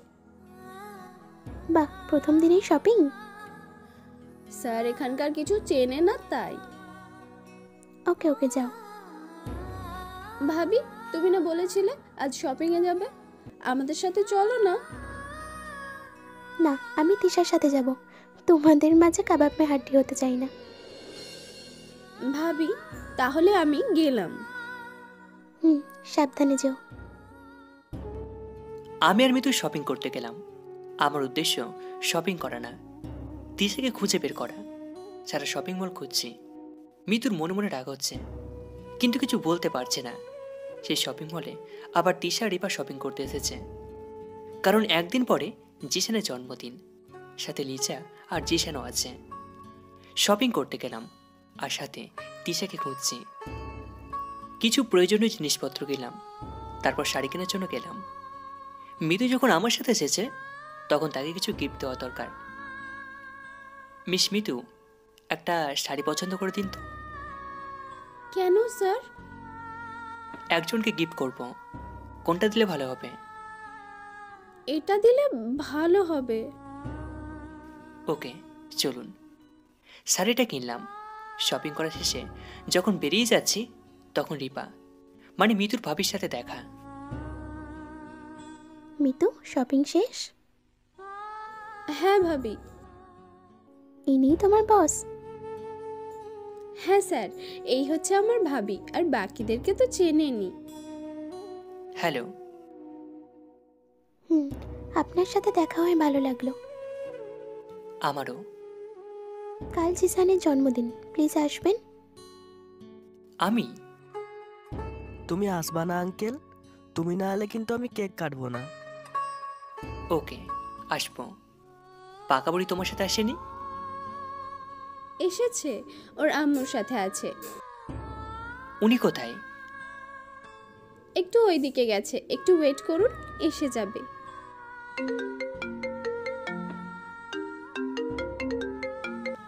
হঠাৎ করে ফোনটা বেজে উঠল। দেখি বাবা ফোন দিয়েছে। অন্য একদিন পরিচয় হবে, আজ আসি। আর মিতু, তাহলে আপনার পরিবারের সাথে চলে যাবেন। আর হ্যাঁ, এটা আপনার জন্য। এটা তো কাউকে গিফট দিতে কিনেছিলেন। আপনার জন্য কিনেছিলাম। এখন আসি। আমি শাড়িটা দিয়ে চলে এলাম, তখন তিশা ওদের কাছে এলো। কে গিফট দিল রে? আমি তো ভেবেছিলাম স্যার হয়তো তার গার্লফ্রেন্ডের জন্য কিনেছে, কিন্তু স্যারের মনে হয় গার্লফ্রেন্ড নেই। ইয়াহু! কি হয়েছে? মিতুর বস ওকে শাড়ি গিফট করেছে। এত দূরে গিয়ে গেছে? মা, ওই আঙ্কেলকে আমি যেন আগের কোথায় দেখেছি। আজকে সকালে তো দেখেছিস। না, তার আগে। কোথায় দেখেছো মামুনি? মনে পড়ছে না। আর একটু আগে এলেই দেখা হতো। পরে একদিন দেখা করে নিব, চলো শপিং শেষ করি। ওকে চলো। গাড়িতে উঠে ফোনটা ধরলাম। হ্যালো বাবা। কেমন আছিস? ভালো আছি। নে ধর, তোর মায়ের সাথে কথা বল। কেমন আছিস? ভালো আছি মা। ঠিকমতো খাওয়া দাওয়া করছিস তো? হ্যাঁ মা, করছি। সাবধানে থাকিস। আচ্ছা মা, এখন ডাকি। ফ্ল্যাটে ফিরে এলাম। সারাদিন প্রজেক্টের ফাইলগুলো দেখলাম, আর অন্যদিকে টিচাররা শপিং করে বাসায় ফিরে গেল। বাসায় ফিরে যখন তিশা লিসাকে খাইয়ে দিচ্ছে, আম্মু, আমি না ওই আঙ্কেলকে আগে দেখেছি। কোথায় মামুনি? তাই তো মনে পড়ছে না। এবার কিন্তু মার খাবে। সত্যি মা, আমি দেখেছি। দুষ্টুমি, সবসময় দুষ্টুমি না, ওকে? লিসা অনেকবার বলল, কিন্তু তিশা শুনল না। কারণ লিসা সবসময় দুষ্টুমি করে, তাই এটাকেও দুষ্টুমি হিসেবে নিচ্ছে। রাত অনেক হয়েছে।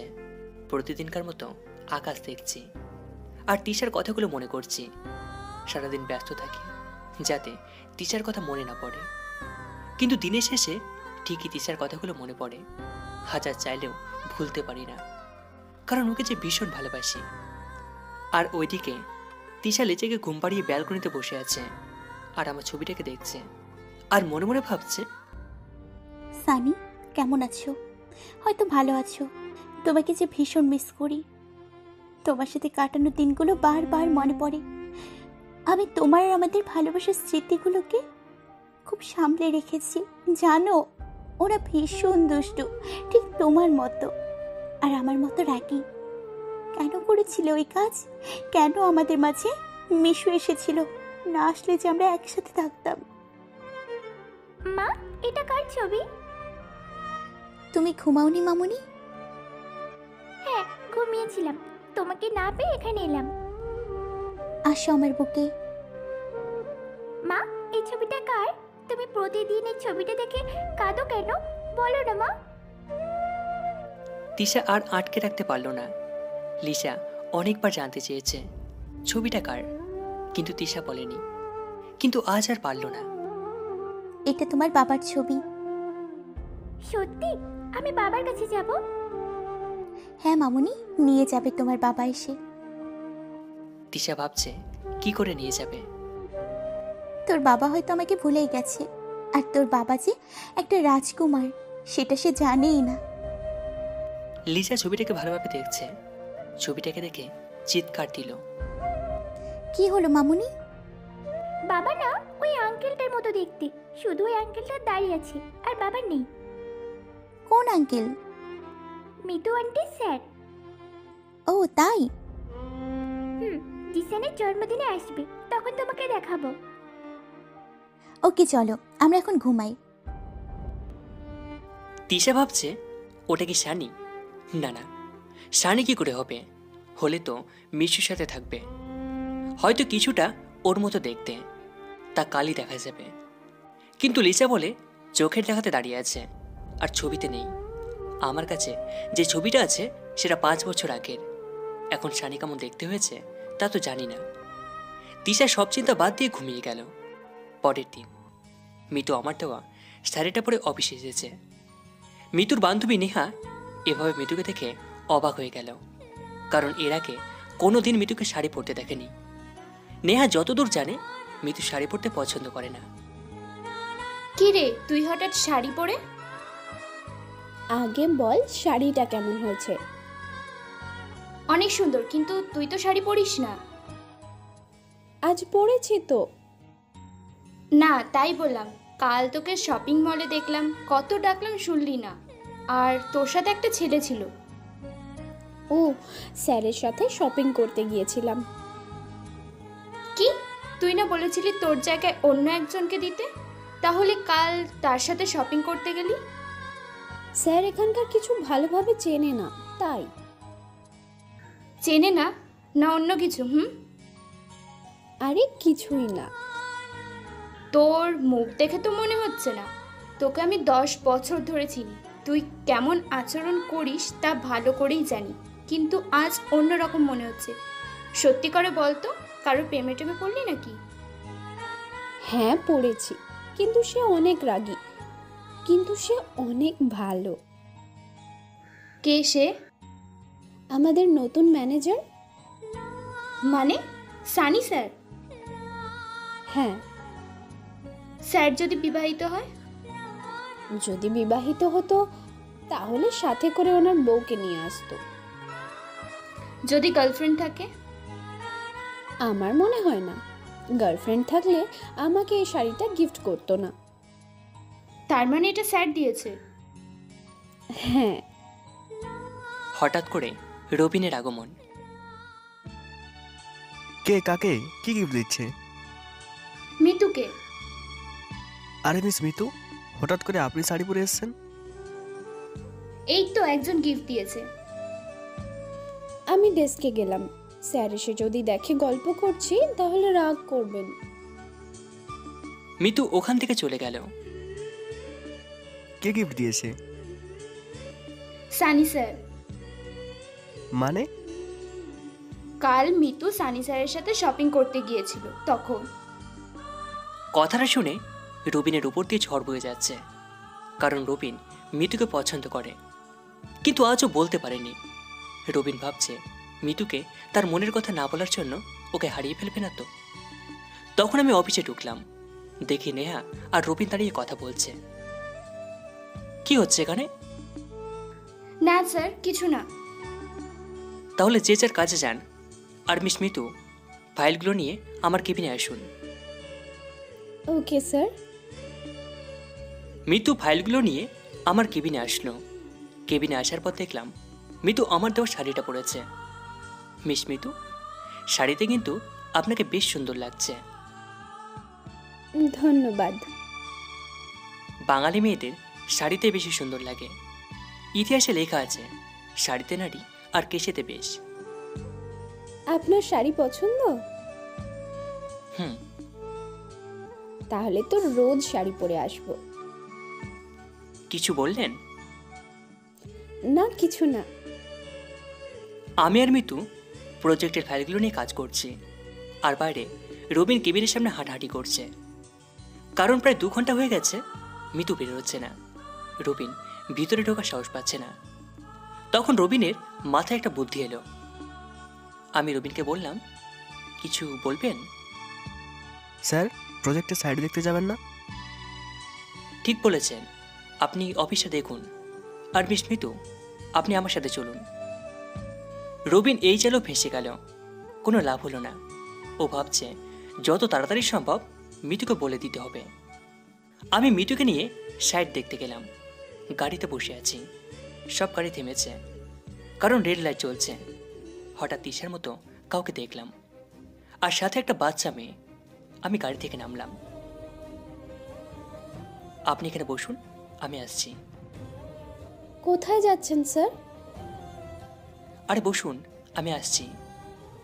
তিশা যেদিকে গেছে আমি সেদিকে গেলাম। কিছু দূর যেতেই আমি তিশাকে দেখতে পেলাম। ওকে ডাক দেওয়ার আগেই ভিড়ের মধ্যে কোথায় যেন হারিয়ে গেল। আমি শিউরে এলাম, তিশা এই শহরে নিশ্চয় আছে। আশেপাশে কোথায় আছে, আর সাথে একটা বাচ্চা মেয়েকে দেখলাম। তার মানে ওটা আমাদের বেবি। ভিড়ের মধ্যে খুঁজলাম, কিন্তু পেলাম না। গাড়ির কাছে ফিরে এলাম। এত তাড়াহুড়ো করে কোথায় গিয়েছিলেন? কাজ ছিল, চলুন সাইডে। ওকে। মিতুর সাথে গিয়ে কাজগুলো সেরে অফিসে ফিরে গেলাম। কিছুতেই মন বসাতে পারছি না। তিশাকে যে জায়গায় দেখলাম সেখানে কেউ থাকে। ওখানে গেলে কেউ পাওয়া যাবে? তিশা যেহেতু এখানে আছে, সেহেতু নিশ্চয় কোনো একটা চাকরি করে। কিসের চাকরি করে এটা জানতে পারলে ভালো হতো। এখন ভাবছি তিশাকে দেখতে পেয়েছি, এটা বাড়িতে জানাবো নাকি নাকি একেবারে পেলে জানাবো। স্যার, বাসায় যাবেন না? হ্যাঁ হ্যাঁ, যাব। আপনার মনে আছে তো আজ যে আপনাকে আমাদের বাসায় ইনভাইট করেছি? ভাইয়া ভাবি অনেক করে বলেছে আপনাকে নিয়ে যেতে। ওকে, আপনি চান আমি বাসায় ফিরে ফ্রেশ হয়ে তারপর আসবো। ওকে। আমি অফিস থেকে আগে শপিং করতে গেলাম, কারণ জিশানকে কিছু দিতে হবে। সাথে লিজার জন্য কিনলাম।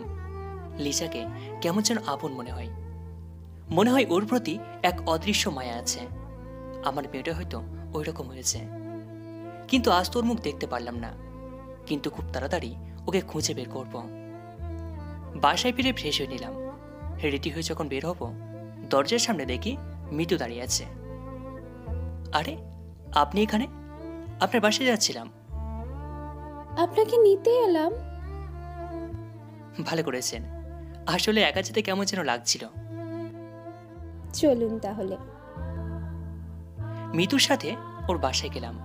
সেখানে গিয়ে দেখি সুন্দর করে সাজানো হয়েছে, বেশি লোকজন নেই। মিতু ওর ভাইয়া ভাবির সাথে পরিচয় করিয়ে দিল। জিশানকে ওর গিফটটাকে দিলাম।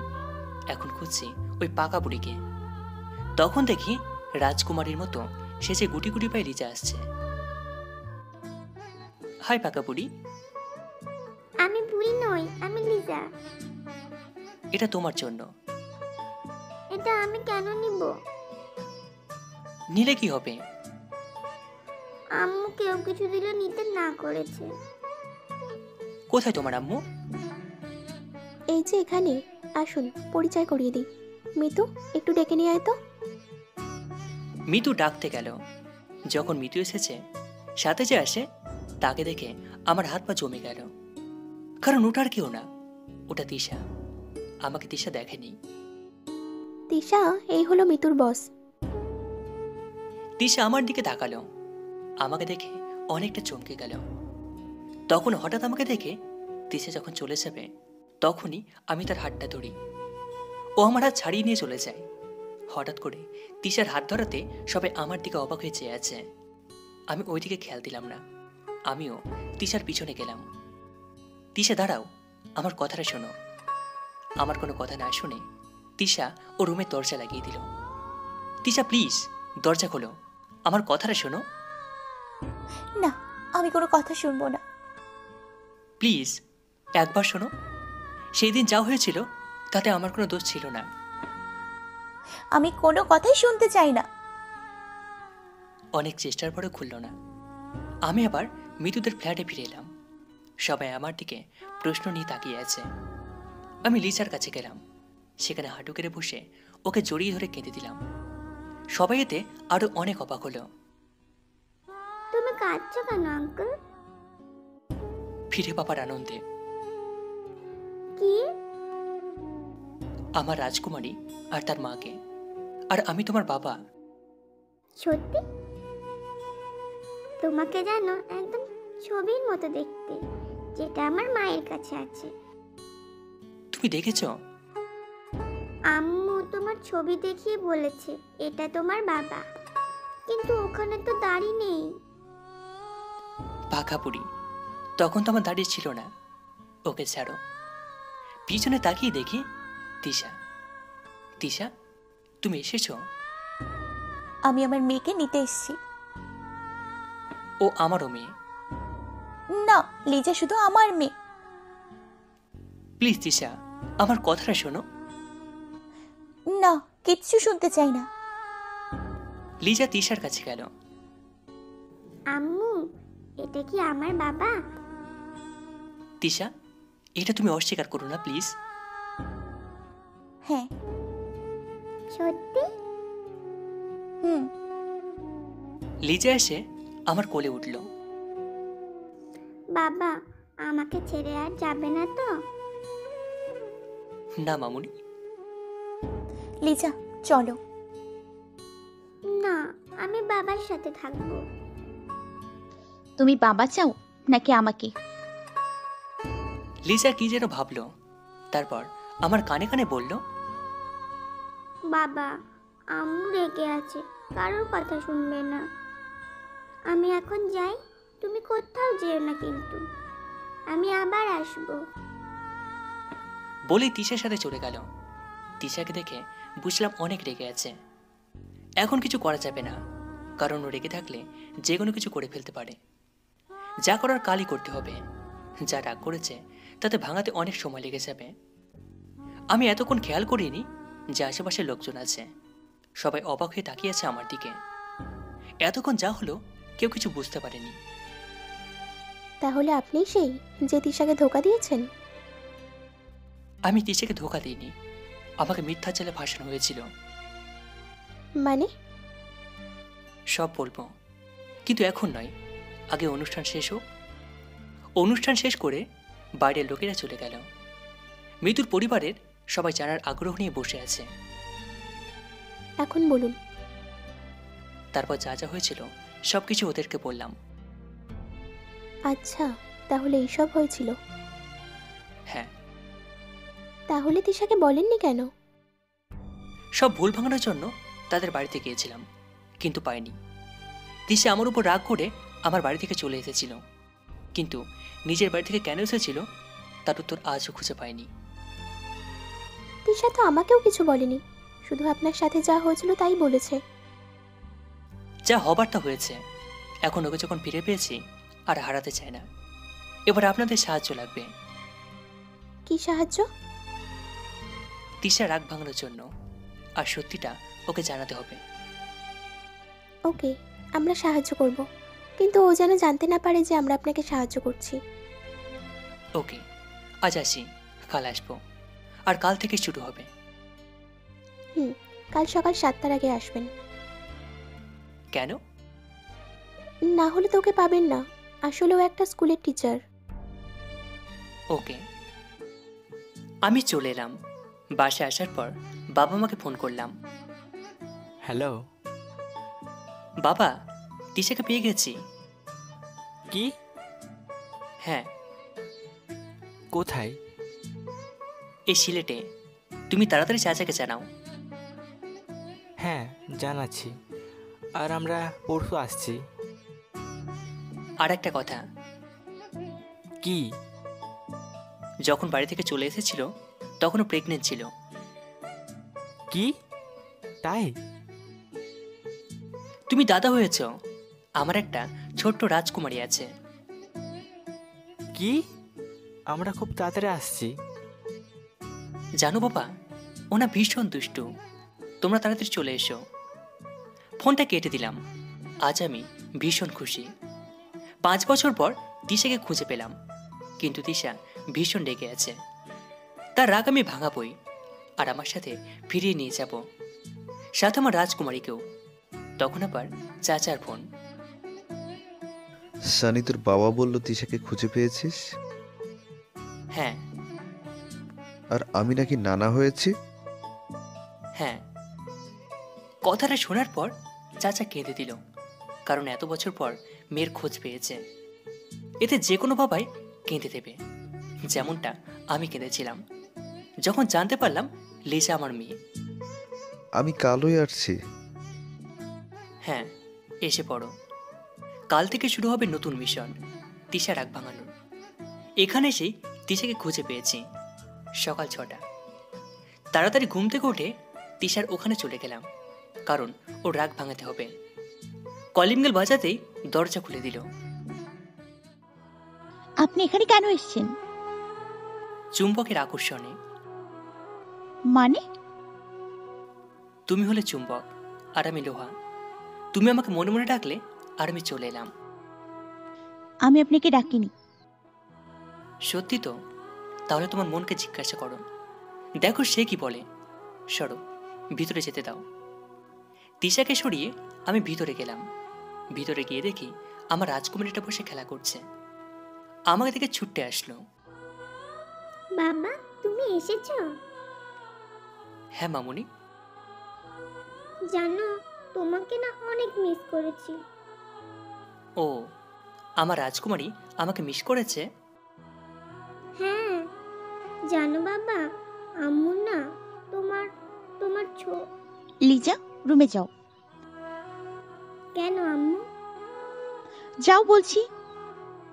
থাক না এখানে। আর আপনি এখান থেকে প্লিজ চলে যান। কি আর করার? তিশা লিজাকে নিয়ে রুমে গেল। তিশাকে সবকিছু বলতে হবে, কিন্তু হঠাৎ করে কল আসলো। অফিসে কি যেন একটা সমস্যা হয়েছে, তাড়াতাড়ি যেতে হবে। তাই তিশাকে কিছু না বলে চলে আসলাম। তিশা এসে দেখে আমি চলে গেছি, এতে আরও রেগে গেল। না বলেই চলে গেছে। চলে যেতে বলেছি বলে কি চলে যেতে হবে? কোনো জোর করলো না। তোমার তো একটা অধিকার আছে, তাই না? অফিসে মিতু মন খারাপ করে বসে আছে। নেহা সেটা দেখে মিতুর কাছে আসলো। কি রে মিতু, কি হয়েছে? সব কিছু শুরু হওয়ার আগেই শেষ হয়ে গেল। মানে? স্যার বিবাহিত, আর একটা মেয়েও আছে। তুই কিভাবে জানলি? স্যার আসলে তিশা আপুর স্বামী। এতদিন ওনাদের মধ্যে সমস্যা হয়েছিল, তাই দূরে ছিলেন। মানে তুই প্রেমের আগেই ছ্যাঁকা খেলি? তখন আমি অফিসে পৌঁছাই। কি হচ্ছে এসব? আসলে স্যার। যান, কাজ করুন। আর মিস মিতু, ফাইলগুলো কমপ্লিট হয়েছে? হ্যাঁ স্যার। নিয়ে আসুন তাড়াতাড়ি। আমি কেবিনে গেলাম। বসে বসে তিশাকে নিয়ে ভাবছি কি করে রাগ ভাঙানো যায়। মিতু ফাইলগুলো নিয়ে এলো, আমি চেক করলাম। করার পর যখন মিতু চলে যাচ্ছিল তখন, মিতু? জি বলুন। তিশার স্কুলের ঠিকানাটা দিতে পারবে? সরি, তুমি করে বলে ফেললাম। আপনি তুমি করে বলতে পারেন, সমস্যা নেই। আর আমি ঠিকানা দিচ্ছি। ধন্যবাদ। তুমি রবিনকে বলো অফিসের দিকটা দেখতে। Okay sir. মিতুর কাছে ঠিকানাটা নিয়ে বেরিয়ে পড়লাম। রাস্তাটা চিনতে অসুবিধে হলো না। এই রাস্তায় আগের বার তিশাকে দেখেছিলাম। আমি স্কুলের ভিতরে গেলাম। গিয়ে দেখি তিশা একটা ক্লাস নিচ্ছে, আর লিজা ওই ক্লাসের বাইরে খেলা করছে। আমাকে দেখে দৌড়ে এলো। বাবা তুমি এখানে? আমার রাজকুমারীকে দেখতে ইচ্ছে হচ্ছিল, তাই চলে এলাম। এই নাও তোমার চকলেট। তুমি জানো চকলেট আমার পছন্দ। আমার মামুনির পছন্দের, আর আমি জানবো না তো কে জানবে? জানো, তোমার আম্মুরও না অনেক চকলেট পছন্দ। তাই?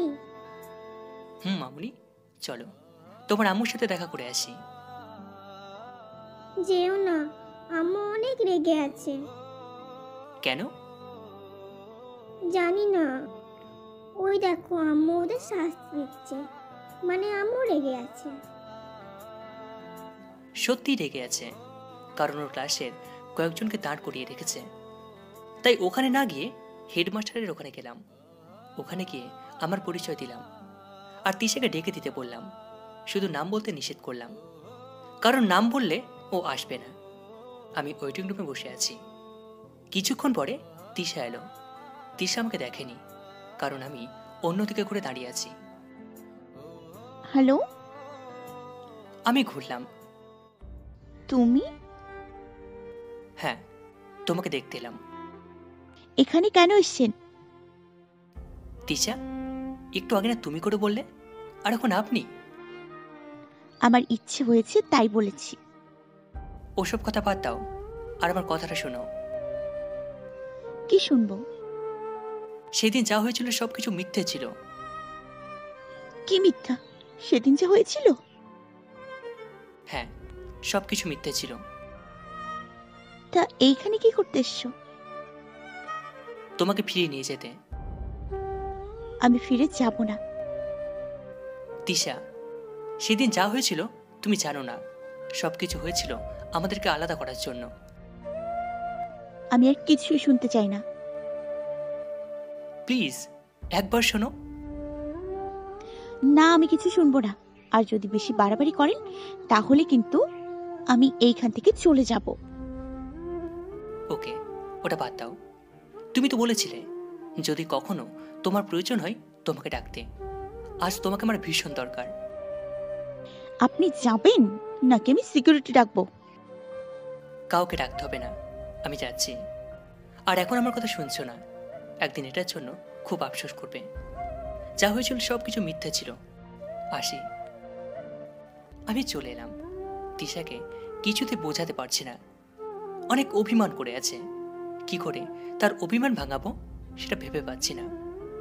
আজ তো চাচুর আসার কথা, আজ কিছু ভালো লাগছে না, অফিসেও যাবো না। তাই গাড়ি নিয়ে বাসার জন্য বেরিয়ে পড়লাম। গাড়ি নিয়ে বাসায় ফিরছিলাম, তখন ফোন এলো। দেখি চাচু ফোন করেছে। হ্যালো চাচু। সানি, আমরা এসে গেছি। তোমার সাথে আর কে এসেছে? তোর চাচিও এসেছে। ও, তোমরা ওয়েট করো, আমি আসছি।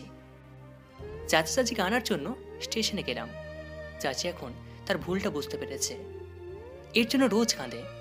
কিন্তু সেটা 5 বছর আগে বুঝতে পারলে এতগুলো সময় হারিয়ে যেত না। আমি সেখানে পৌঁছালাম। চাচু, কেমন আছো? ভালো, তুই কেমন আছিস?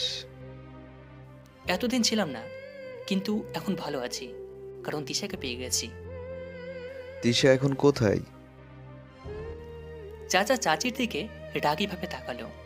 চাচা আজও চাচিকে ক্ষমা করতে পারেনি। চাচু, চলো গাড়িতে সব কিছু বলি।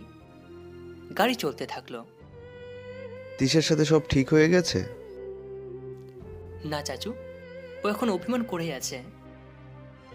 তুই সব কিছু বলেছিস? না, বলতে পারিনি। তুমি তোকে জানো, যখন রাগ করে তখন কারোর কথা শোনে না। তা ঠিক। আর আমার নাতনি? ওর সাথে বিকেলে দেখা করাবো। এখন নয় কেন? তোমার মেয়ে আমাকে বেশিক্ষণ দেখা করতে দেয় না, তোমাদেরকে দেবে কিনা জানি না। একদম ঠিক বলেছিস। চাচা চাচিকে নিয়ে বাসায় এলাম। বাসায় ফিরে চাচা চাচিকে ফ্রেশ হতে বলে আমি খাবারের ব্যবস্থা করলাম। সবাই একসাথে খাবার খেলাম। এখন চাচা চাচিকে লিজের সাথে দেখা করাতে হবে, কিন্তু কিভাবে করাবো সেটা ভেবে পাচ্ছি না। পরে মিতুর কথা মনে হলো, একমাত্র ওই পারে লিজাকে নিয়ে আসতে, তাই ওকে ফোন দিলাম। Hello sir. তুমি এখন কোথায়? অফিসে। আজকে তোমার ছুটি, শুধু একটা কাজ করতে হবে। কিন্তু অনেক কাজ আছে যে। সেটা অন্যজনকে করতে বলো, আর বলো যে আমি করতে বলেছি। আচ্ছা স্যার, কাজটা কি?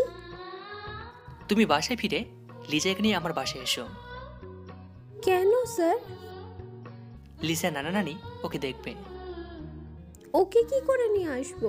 তিশা আপু কি নিয়ে আসতে দেবে? তুমি বলবে জেসানা লিজাকে নিয়ে একটু ঘুরতে বেরোবো, এ বলে এখানে নিয়ে আসবে। ওকে স্যার, আমি দেখছি। চাচা চাচির সাথে লিজা দেখা করাতে পারলে ভালো হবে। আরও ভালো হবে যখন তিশার সাথে তাদেরকে দেখা করাতে পারবো। বিকালের দিকে লিজাকে নিয়ে আসলো। বিকেলে বসে চাচুর সাথে গল্প করছিলাম, তখন হঠাৎই কলিং বেলটা বেজে উঠল। দরজা খুলে দেখি লিজাকে নিয়ে এসেছে। লিজা এসে আমার কোলে উঠল। বাবা, তুমি কেমন আছো? এতক্ষণ ভালো ছিলাম না, কিন্তু এখন আমার মামুনি এসেছে, এখন ভালো আছি। আচ্ছা, এরা কে? এরা তোমার নানা নানি। লিজা ওর নানা নানির কাছে গেল। লিজাকে পেয়ে ওরা ভীষণ খুশি। আমি মৃদুর সাথে পরিচয় করিয়ে দিলাম। ওরা গল্প করতে ব্যস্ত, আর চাচাকে বেশ খুশি দেখতে পাচ্ছি। লিজাকে পেয়ে অনেক খুশি। কিছু সময় থাকার পর মিতু লিজাকে নিয়ে চলে গেল। লিজা যেতে যাচ্ছিল না, কিন্তু যতদিন তিশার অভিমান ভাঙাতে না পারি, লিজাকে বলে দিয়েছি ওর মাকে না বলতে, যে ও আমার কাছে এসেছিল। রাতে সবাই একসাথে খেলাম। কাল বাবা মা আসবে, তাদেরকেও নিয়ে যেতে হবে। তিশা লিজাকে ঘুম পাড়াচ্ছে আর বলছে, আচ্ছা আম্মু, তুমি বাবার ওপর কেন রাগ করে আছো? তোমার বাবা আমাকে অনেক কষ্ট দিয়েছিল, আর সরি বলেনি, তাই। যদি বাবা সরি বলে তাহলে মাফ করে দিবে, তাহলে আমরা আবার একসাথে থাকতে পারবো। হ্যাঁ। আম্মু, আমার যেমন বাবা আছে তোমারও বাবা আছে না? হ্যাঁ আছে। তাহলে কোথায়? আমাকে নিয়ে যাবে না? হ্যাঁ যাব। তোমার বাবা মা আমার কে হয়? তোমার নানা নানি। জিশানের মতো? হ্যাঁ, আচ্ছা এখন ঘুমাও, কাল তো তাড়াতাড়ি উঠতে হবে। হ্যাঁ, কাল তো বলতে গিয়ে থেমে গেল, কারণ আমি লিসাকে মানা করে দিয়েছি বলতে যে কাল ওর দাদু দাদিমা আসবে। কাল কি? ঘুমাও তো আম্মু। এই দুষ্টু, সবসময় দুষ্টুমি তাই না? পরের দিন বাবা মা এসে পড়েছে, তাই বাবা মাকে আনার জন্য আমি গেলাম। গিয়ে দেখি বাবা মা এসে পৌঁছে গেছে। কেমন আছিস? অনেক ভালো। তিশা কোথায়? মা, তুমি তো তোমার বৌমাকে জানোই, কারোর কথা শুনে না। এখনো কিছু ঠিক হয়নি? না বাবা, আমরা এসে গেছি, সব ঠিক করে দেব। তোমাদের কথা শুনবে, আমার কথা তো শুনতেই চায় না। চল এখনই। না বাবা, তিশা এখন স্কুলে আছে। স্কুলে কেন? তিশা এখানে একটা চাকরি করে। আগে বাসায় চলো, ফ্রেশ হয়ে নাও, তারপর যা করার করো। হ্যাঁ চল। বাবা মাকে নিয়ে বাসায় চলে এলাম। সবাই একসাথে বসে গল্প করছে। আজই যাবে সবাই তিশার ওখানে, তিশাকে সবকিছু সত্যি কথা বলতে। আর আমি জানি তিশা বাবা মা কারোর কথা অমান্য করবে না। তারপর সবকিছু ঠিক হয়ে যাবে আগের মতো। সন্ধ্যায় সবাইকে নিয়ে তিশার ওখানে যাচ্ছি। ওখানে পৌঁছানোর পর সবাইকে ভিতরে যেতে বললাম। আমি গেলাম না। বাবা বারবার করে যেতে বলল, কিন্তু সাহস হলো না। এখন শুধু অপেক্ষা কি হয়। জানি না কি হবে, কিন্তু যা হবে তা ভালোর জন্যই হবে। অনেকক্ষণ ধরে বসে আছি, ভিতরে কি চলছে কিছুই জানতে পারছি না। কিছুক্ষণ পরে বাবার ফোন এলো। ফোনটা ধরলাম। হ্যালো বাবা।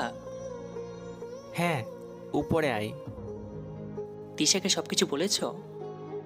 তুই আগে উপরে আয়, তারপর সব বলছি। কোনো সমস্যা হয়েছে? এখানে আসলেই বুঝতে পারবি। বুকে অসীম সাহস নিয়ে যাচ্ছি, তবু ভয় হচ্ছে। অবশেষে সব কথা দূর করে পৌঁছালাম। ভিতরে গিয়ে দেখি সবাই বসে আছে। তিশা কিছুটা কেঁদেছে মনে হচ্ছে, হয়তো সবাইকে ফিরে পাওয়ার জন্য, নাকি অন্য কারণ আমার জানা নেই। আমি যেতেই নে, তোর অপরাধী তোর সামনে, তুই বিচার কর। তিশা আমার দিকে এগিয়ে আসছে আর ভয় করছে। মনে মনে বলছি, মা, কার কাছে তোমার এই ছেলেকে ছেড়ে দিলে আমার 12টা বাজিয়ে ছাড়বে। এখন তিশার চোখ দেখে মনে হলো সে অনেক রেগে আছে। চোখ দিয়ে অগ্নিগিরি লাভা বের হচ্ছে, যা আমাকে পুড়িয়ে দেবে। তিশা এসে আমার হাতটা ধরল, টানতে টানতে বেডরুমের মধ্যে নিয়ে গেল।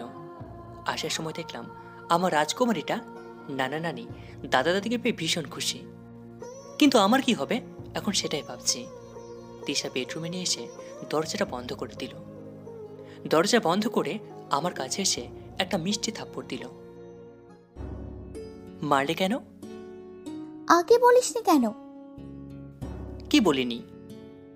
যা ছিল সব মিথ্যে ছিল। তোমাকে অনেকবার বলার চেষ্টা করেছি, কিন্তু তুমি কখনোই আমার কথা শুনতে চাওনি। আজ থেকে শুনবো। 5 বছর আগে শুনলে এত কষ্ট পেতে হতো না। সেদিন যা পরিস্থিতি ছিল তুমি বুঝবে না। তোমার ভালোবাসায় বিশ্বাস ছিল না? ছিল তো। তাহলে অবিশ্বাস করেছিলে কেন? সেদিন যা হয়েছিল সেটা শুনে তোমাকে হারানোর ভয়ে মাথা ঠিক ছিল না। তুমি তো বলতে পারতে। বলার সুযোগ দিয়েছিলে, তার আগেই তো কোথায় চলে গেলে বুঝতে পারলাম না। এতক্ষণ জড়িয়ে ধরেছিল, কিন্তু আমাকে ছেড়ে দিয়ে বিছানায় গিয়ে বসল। আমি গিয়ে ওর পাশে বসলাম আর হাতটাকে ধরলাম।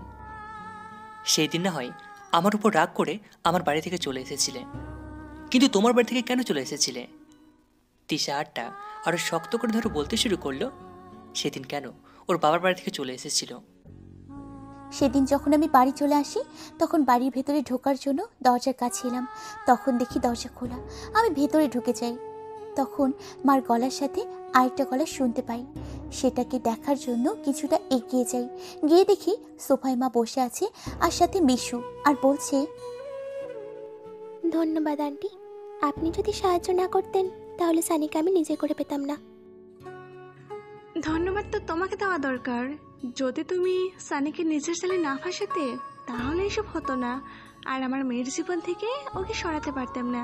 আমি চেয়েছিলাম আমার মেয়ের বিয়ে আমার বান্ধবীর ছেলের সাথে দিতে, কিন্তু তিশার বাবা তার ভাইপোর সাথেই দিয়ে দিল বিয়ে। আজ আসি তাহলে। হ্যাঁ, ওকে। যখন জানতে পারলাম মা মিশুকে সাহায্য করেছে তখন আমি আর সহ্য করতে পারিনি, তাই আমি বাড়ি ছেড়ে চলে আসি। আমি বুঝতে পারিনি মিশুর দেখানো রিপোর্টটা মিথ্যে ছিল। মিশু বলেছিল ওর পেটে তোমার সন্তান। ও বলল আর তুমি বিশ্বাস করে নিলে? আমি তোমাকে কথা দিয়েছিলাম কেউ তোমাকে আমার কাছ থেকে কেড়ে নিতে পারবে না, সেটা ভুলে গেলে? আমি বুঝতে পারিনি, প্লিজ আমাকে ক্ষমা করে দাও। না, তোমাকে ক্ষমা করব না, তোমার জন্য অনেক কষ্ট পেয়েছি। আমি উঠে যাচ্ছিলাম, তখন ও আমার হাতটা ধরল আর আমাকে জড়িয়ে ধরে বলল, এই 5 বছর আমি অনেক কষ্ট পেয়েছি, আর পেতে চাই না। আর কষ্ট পেলে আমি মরে যাব। আমিও ওকে জড়িয়ে ধরে বললাম, এই পাগলি, তোমার কিছু হলে আমিও যে বাঁচবো না। এখন বাইরে চলো, সবাই অপেক্ষা করছে। হ্যাঁ চলো। আমরা বাইরে এলাম, দেখি বাবা মা চাচা চাচি সবাই আমাদের জন্য অপেক্ষা করে আছে। আমরা যেতেই, তাহলে মান অভিমান সব ঠিক হলো? দুজনে কেঁদে চোখ একদম লাল করে ফেলেছে। তোদের এই মান অভিমানের জন্য আমাদেরও কষ্ট পেতে হয়েছে। সরি বাবা। আজ থেকে আমরা আবার আগের মতো থাকব আর পরশু ফিরে যাব। বাবা, যাওয়া সম্ভব নয়। কেন, সমস্যা কোথায়? আসলে আমি যে কাজের জন্য এসেছিলাম সেটা শেষ করতে আরো কয়েকদিন সময় লাগবে, আর টিচারও স্কুল আছে, এখান থেকে বদলি হতে কিছুটা সময় লাগবে। হ্যাঁ মা, ভাবছি চাকরিটা ছেড়ে দিব। কেন? এতদিন তুমি ছিলে না, নিজের চলার জন্য চাকরিটা করতাম, কিন্তু এখন তুমি আছো, তুমি চাকরি করো, তাহলে আমি কেন করব?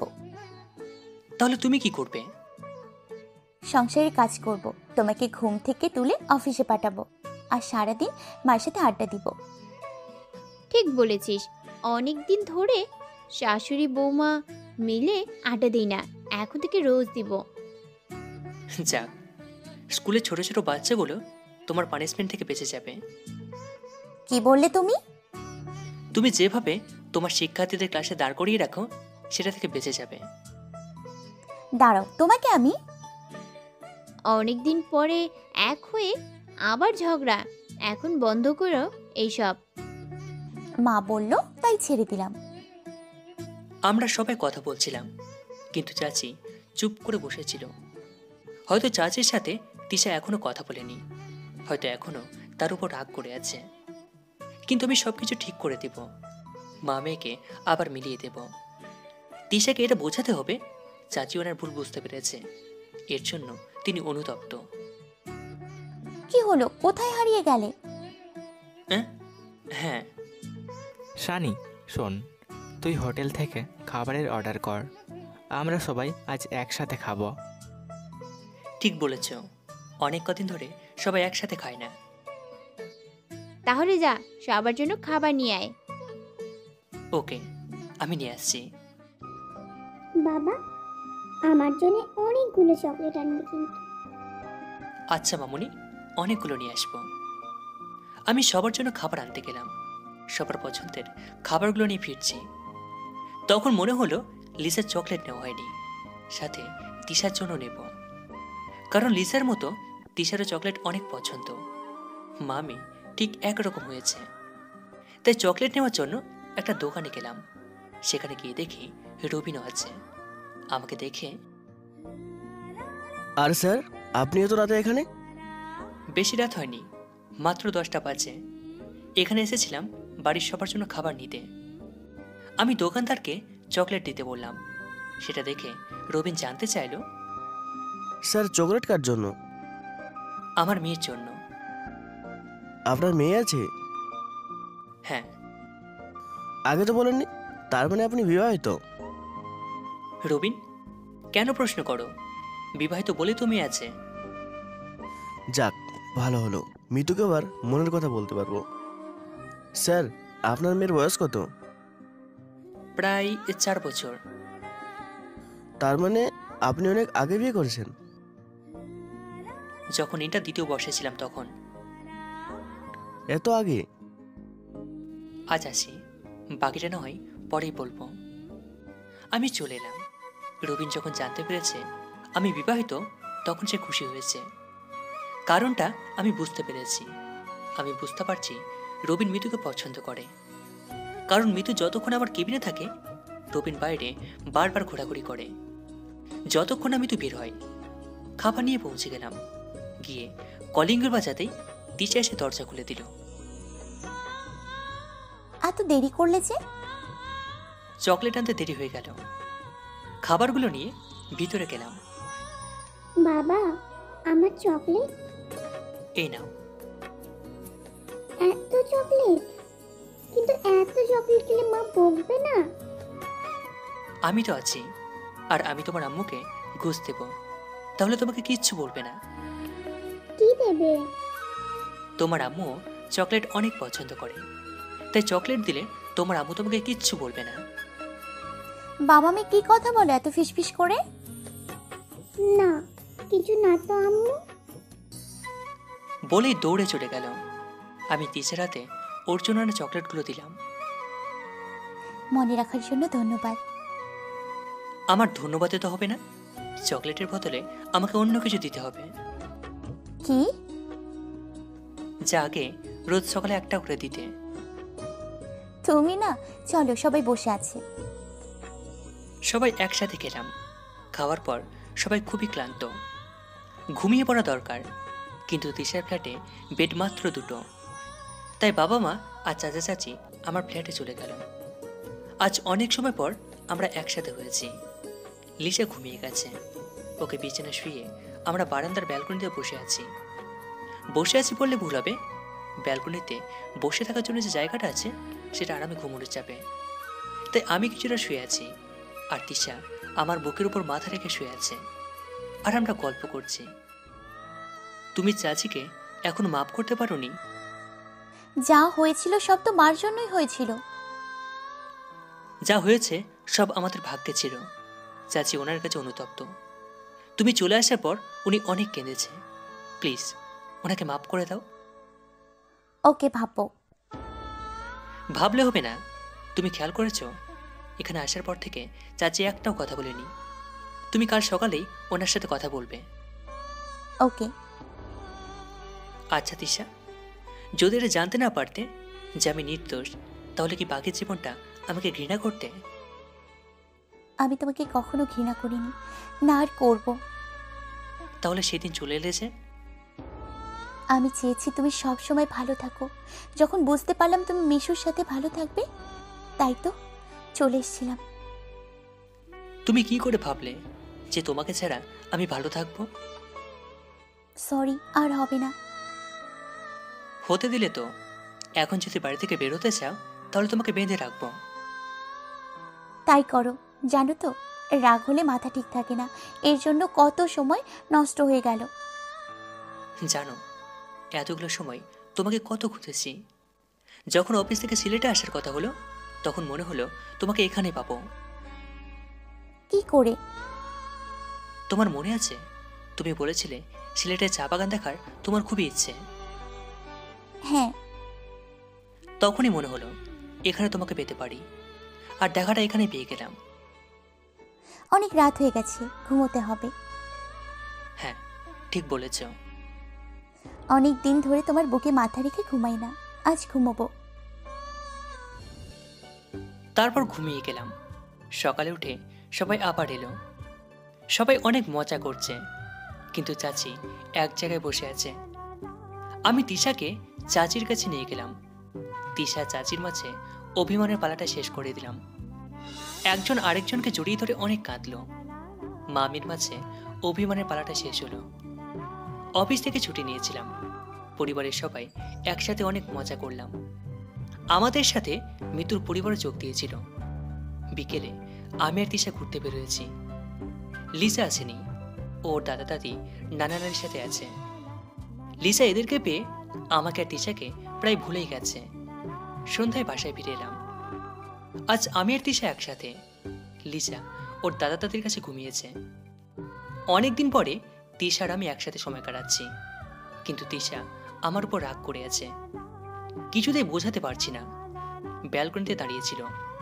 আমি গিয়ে ওকে পিছন থেকে জড়িয়ে ধরলাম। কি হয়েছে তোমার? কিছু হয়নি। কিছু তো হয়েছে নিশ্চয়, নয়তো তুমি এত রাগ করতে না। তুমি মিতুকে শাড়ি গিফট করেছিলে না? হ্যাঁ, তো সে তো তোমার প্রেমে হাবুডুবু খাচ্ছে। মানে কেন? তুমি যে মিতুর বস ছিলে সেটা আমি জানতাম না। মিতু বলেছিল ওর বস খুব রাগী, তার জন্য আমি বুদ্ধি দিয়েছিলাম বসকে ওর প্রেমে ফেলতে, আর তাহলেও বেঁচে যাবে। কিন্তু তুমি ছাড়া আজ পর্যন্ত কারোর প্রেমে পড়িনি। সত্যি তো? হ্যাঁ, কিন্তু মৃদু মেয়েটা দেখতে অনেক সুন্দর। কি বললে? যদি কোনো মেয়ের দিকে তাকাও তাহলে চোখ তুলে নিব। তাহলে তুমি আইডিয়াটা কেন দিয়েছিলে? আমি জানতাম না কি ওটা তুমি ছিলে। ও তাই? চলো ঘুমিয়ে যাই। আজ ঘুমোতে ইচ্ছে হচ্ছে না। তাহলে কি করবে? এত বছর পরেও তোমাকে বোঝাতে হবে? বুঝিয়ে দিলে ভালো হয়। তাহলে বুঝিয়ে দিই। তিশাকে কোলে তুলে নিলাম, বিছানা নিয়ে শুয়ে দিলাম। তারপর বাকিটা ইতিহাস। সকালবেলা তিশার ডাকে ঘুম থেকে উঠলাম। আজ বাবা মা চাচা চাচিকে চলে যেতে হবে। আমরা কয়েকদিন পরে যাব, তাই সবাইকে ট্রেনে তুলে দিয়ে তিশা লিজাকে স্কুলে নামিয়ে দিয়ে আমি অফিসে গেলাম। অফিসের কাজ করছি। একটা প্রয়োজনে আমি রবিনের কেবিনে যাচ্ছি। কেবিনে ঢোকার সময় দেখলাম রবিন প্রপোজ করার রিহার্সাল করছে। মিস্টার রবিন, এভাবে রিহার্সাল না করে মিস মৃদুকে সরাসরি বলে দিন না। স্যার আপনি? হ্যাঁ, আপনার কাছে প্রয়োজন ছিল, তাই আপনার কেবিনে আসলাম। আমাকে ডাকলেই পারতেন, আমি আপনার কেবিনে আসতাম। আমি যা বলছি তাই করেন। কি স্যার? ওই মিস মিতুকে আপনার মনের কথা, যা অনেকদিন ধরে বলার চেষ্টা করছেন। না স্যার, ওইসব কিছুই না। মিস্টার রবিন, আমি ওই সময় পার করে এসেছি, তাই অন্যের হাবভাব দেখলেই বুঝতে পারি। সত্যি বলে দেব? হ্যাঁ, বলে দিন। দেরি হয়ে গেলে পস্তাতে হবে। কিন্তু স্যার আপনাকে দেখে রাগই মনে করেছিলাম, কিন্তু আপনি তো বেশ মিশুক। আমি কাজে ফাঁকি দিলে রাগ দেখাই, না দিলে নয়। আপনাকে যে কাজ দিয়েছিলাম পুরোটা করেছেন? হ্যাঁ স্যার।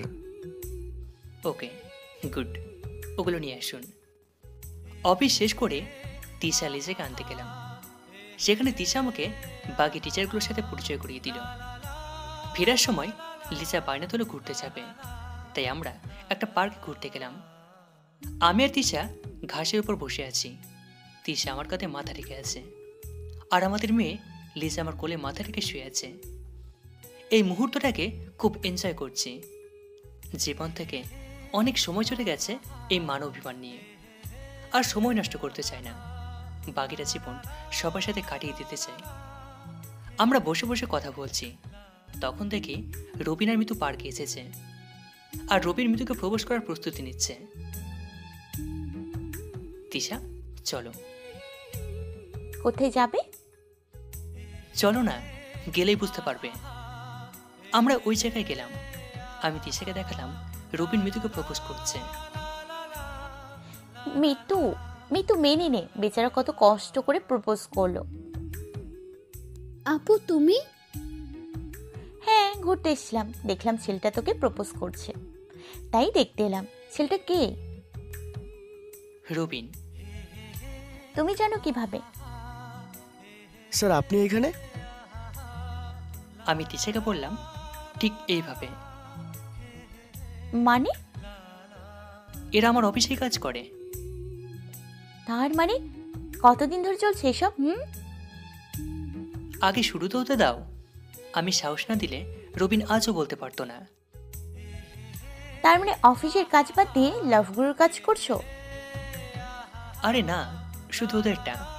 আর মিতু তোমাকে অনেক দিন ধরে পছন্দ করে। বলার চেষ্টাও করেছে, কিন্তু বলতে পারেনি।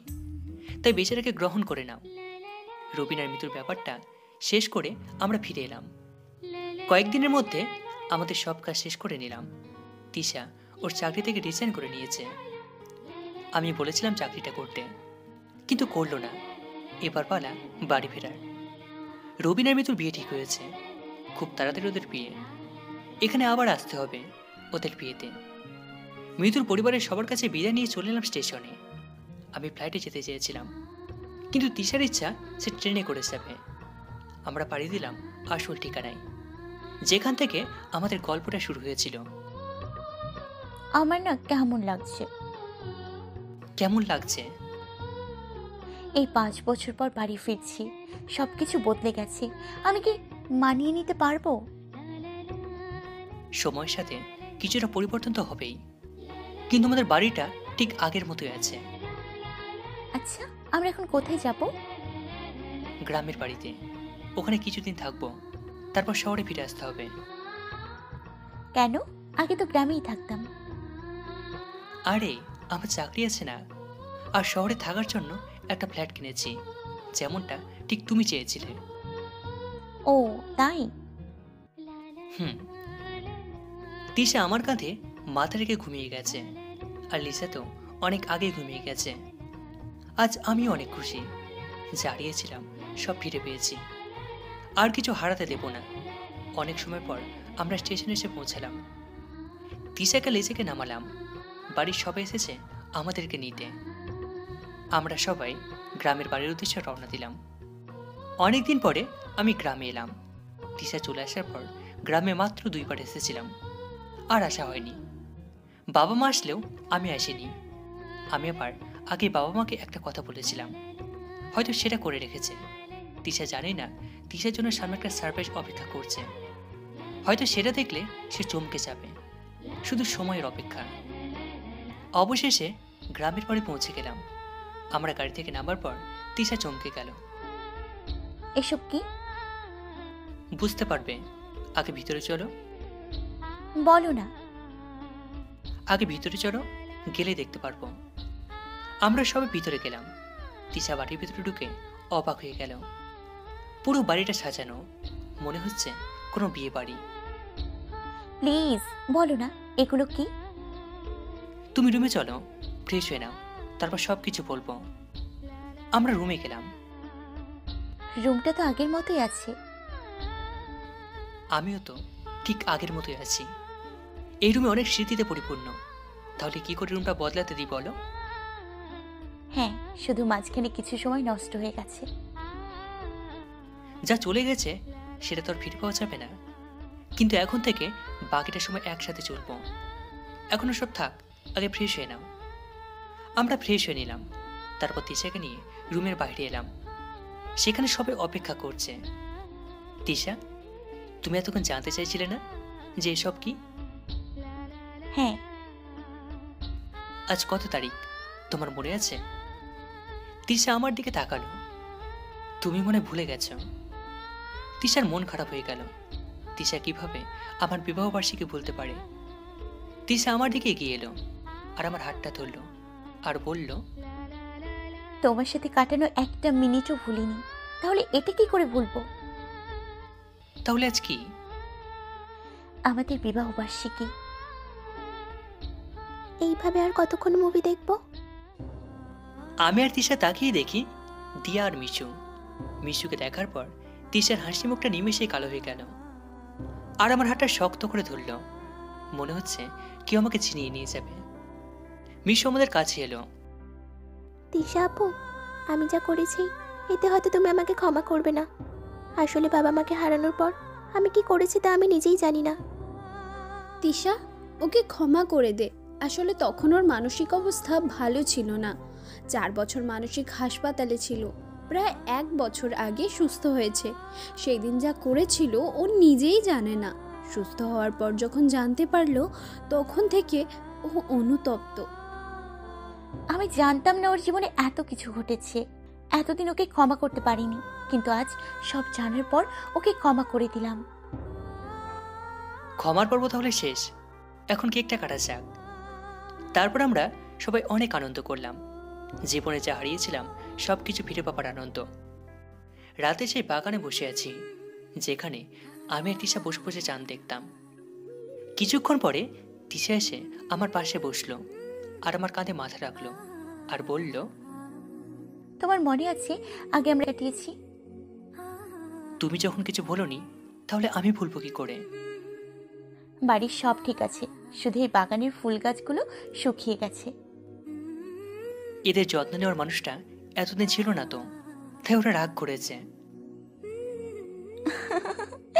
তোমার মজা করার অভ্যাসটা এখনো যায়নি।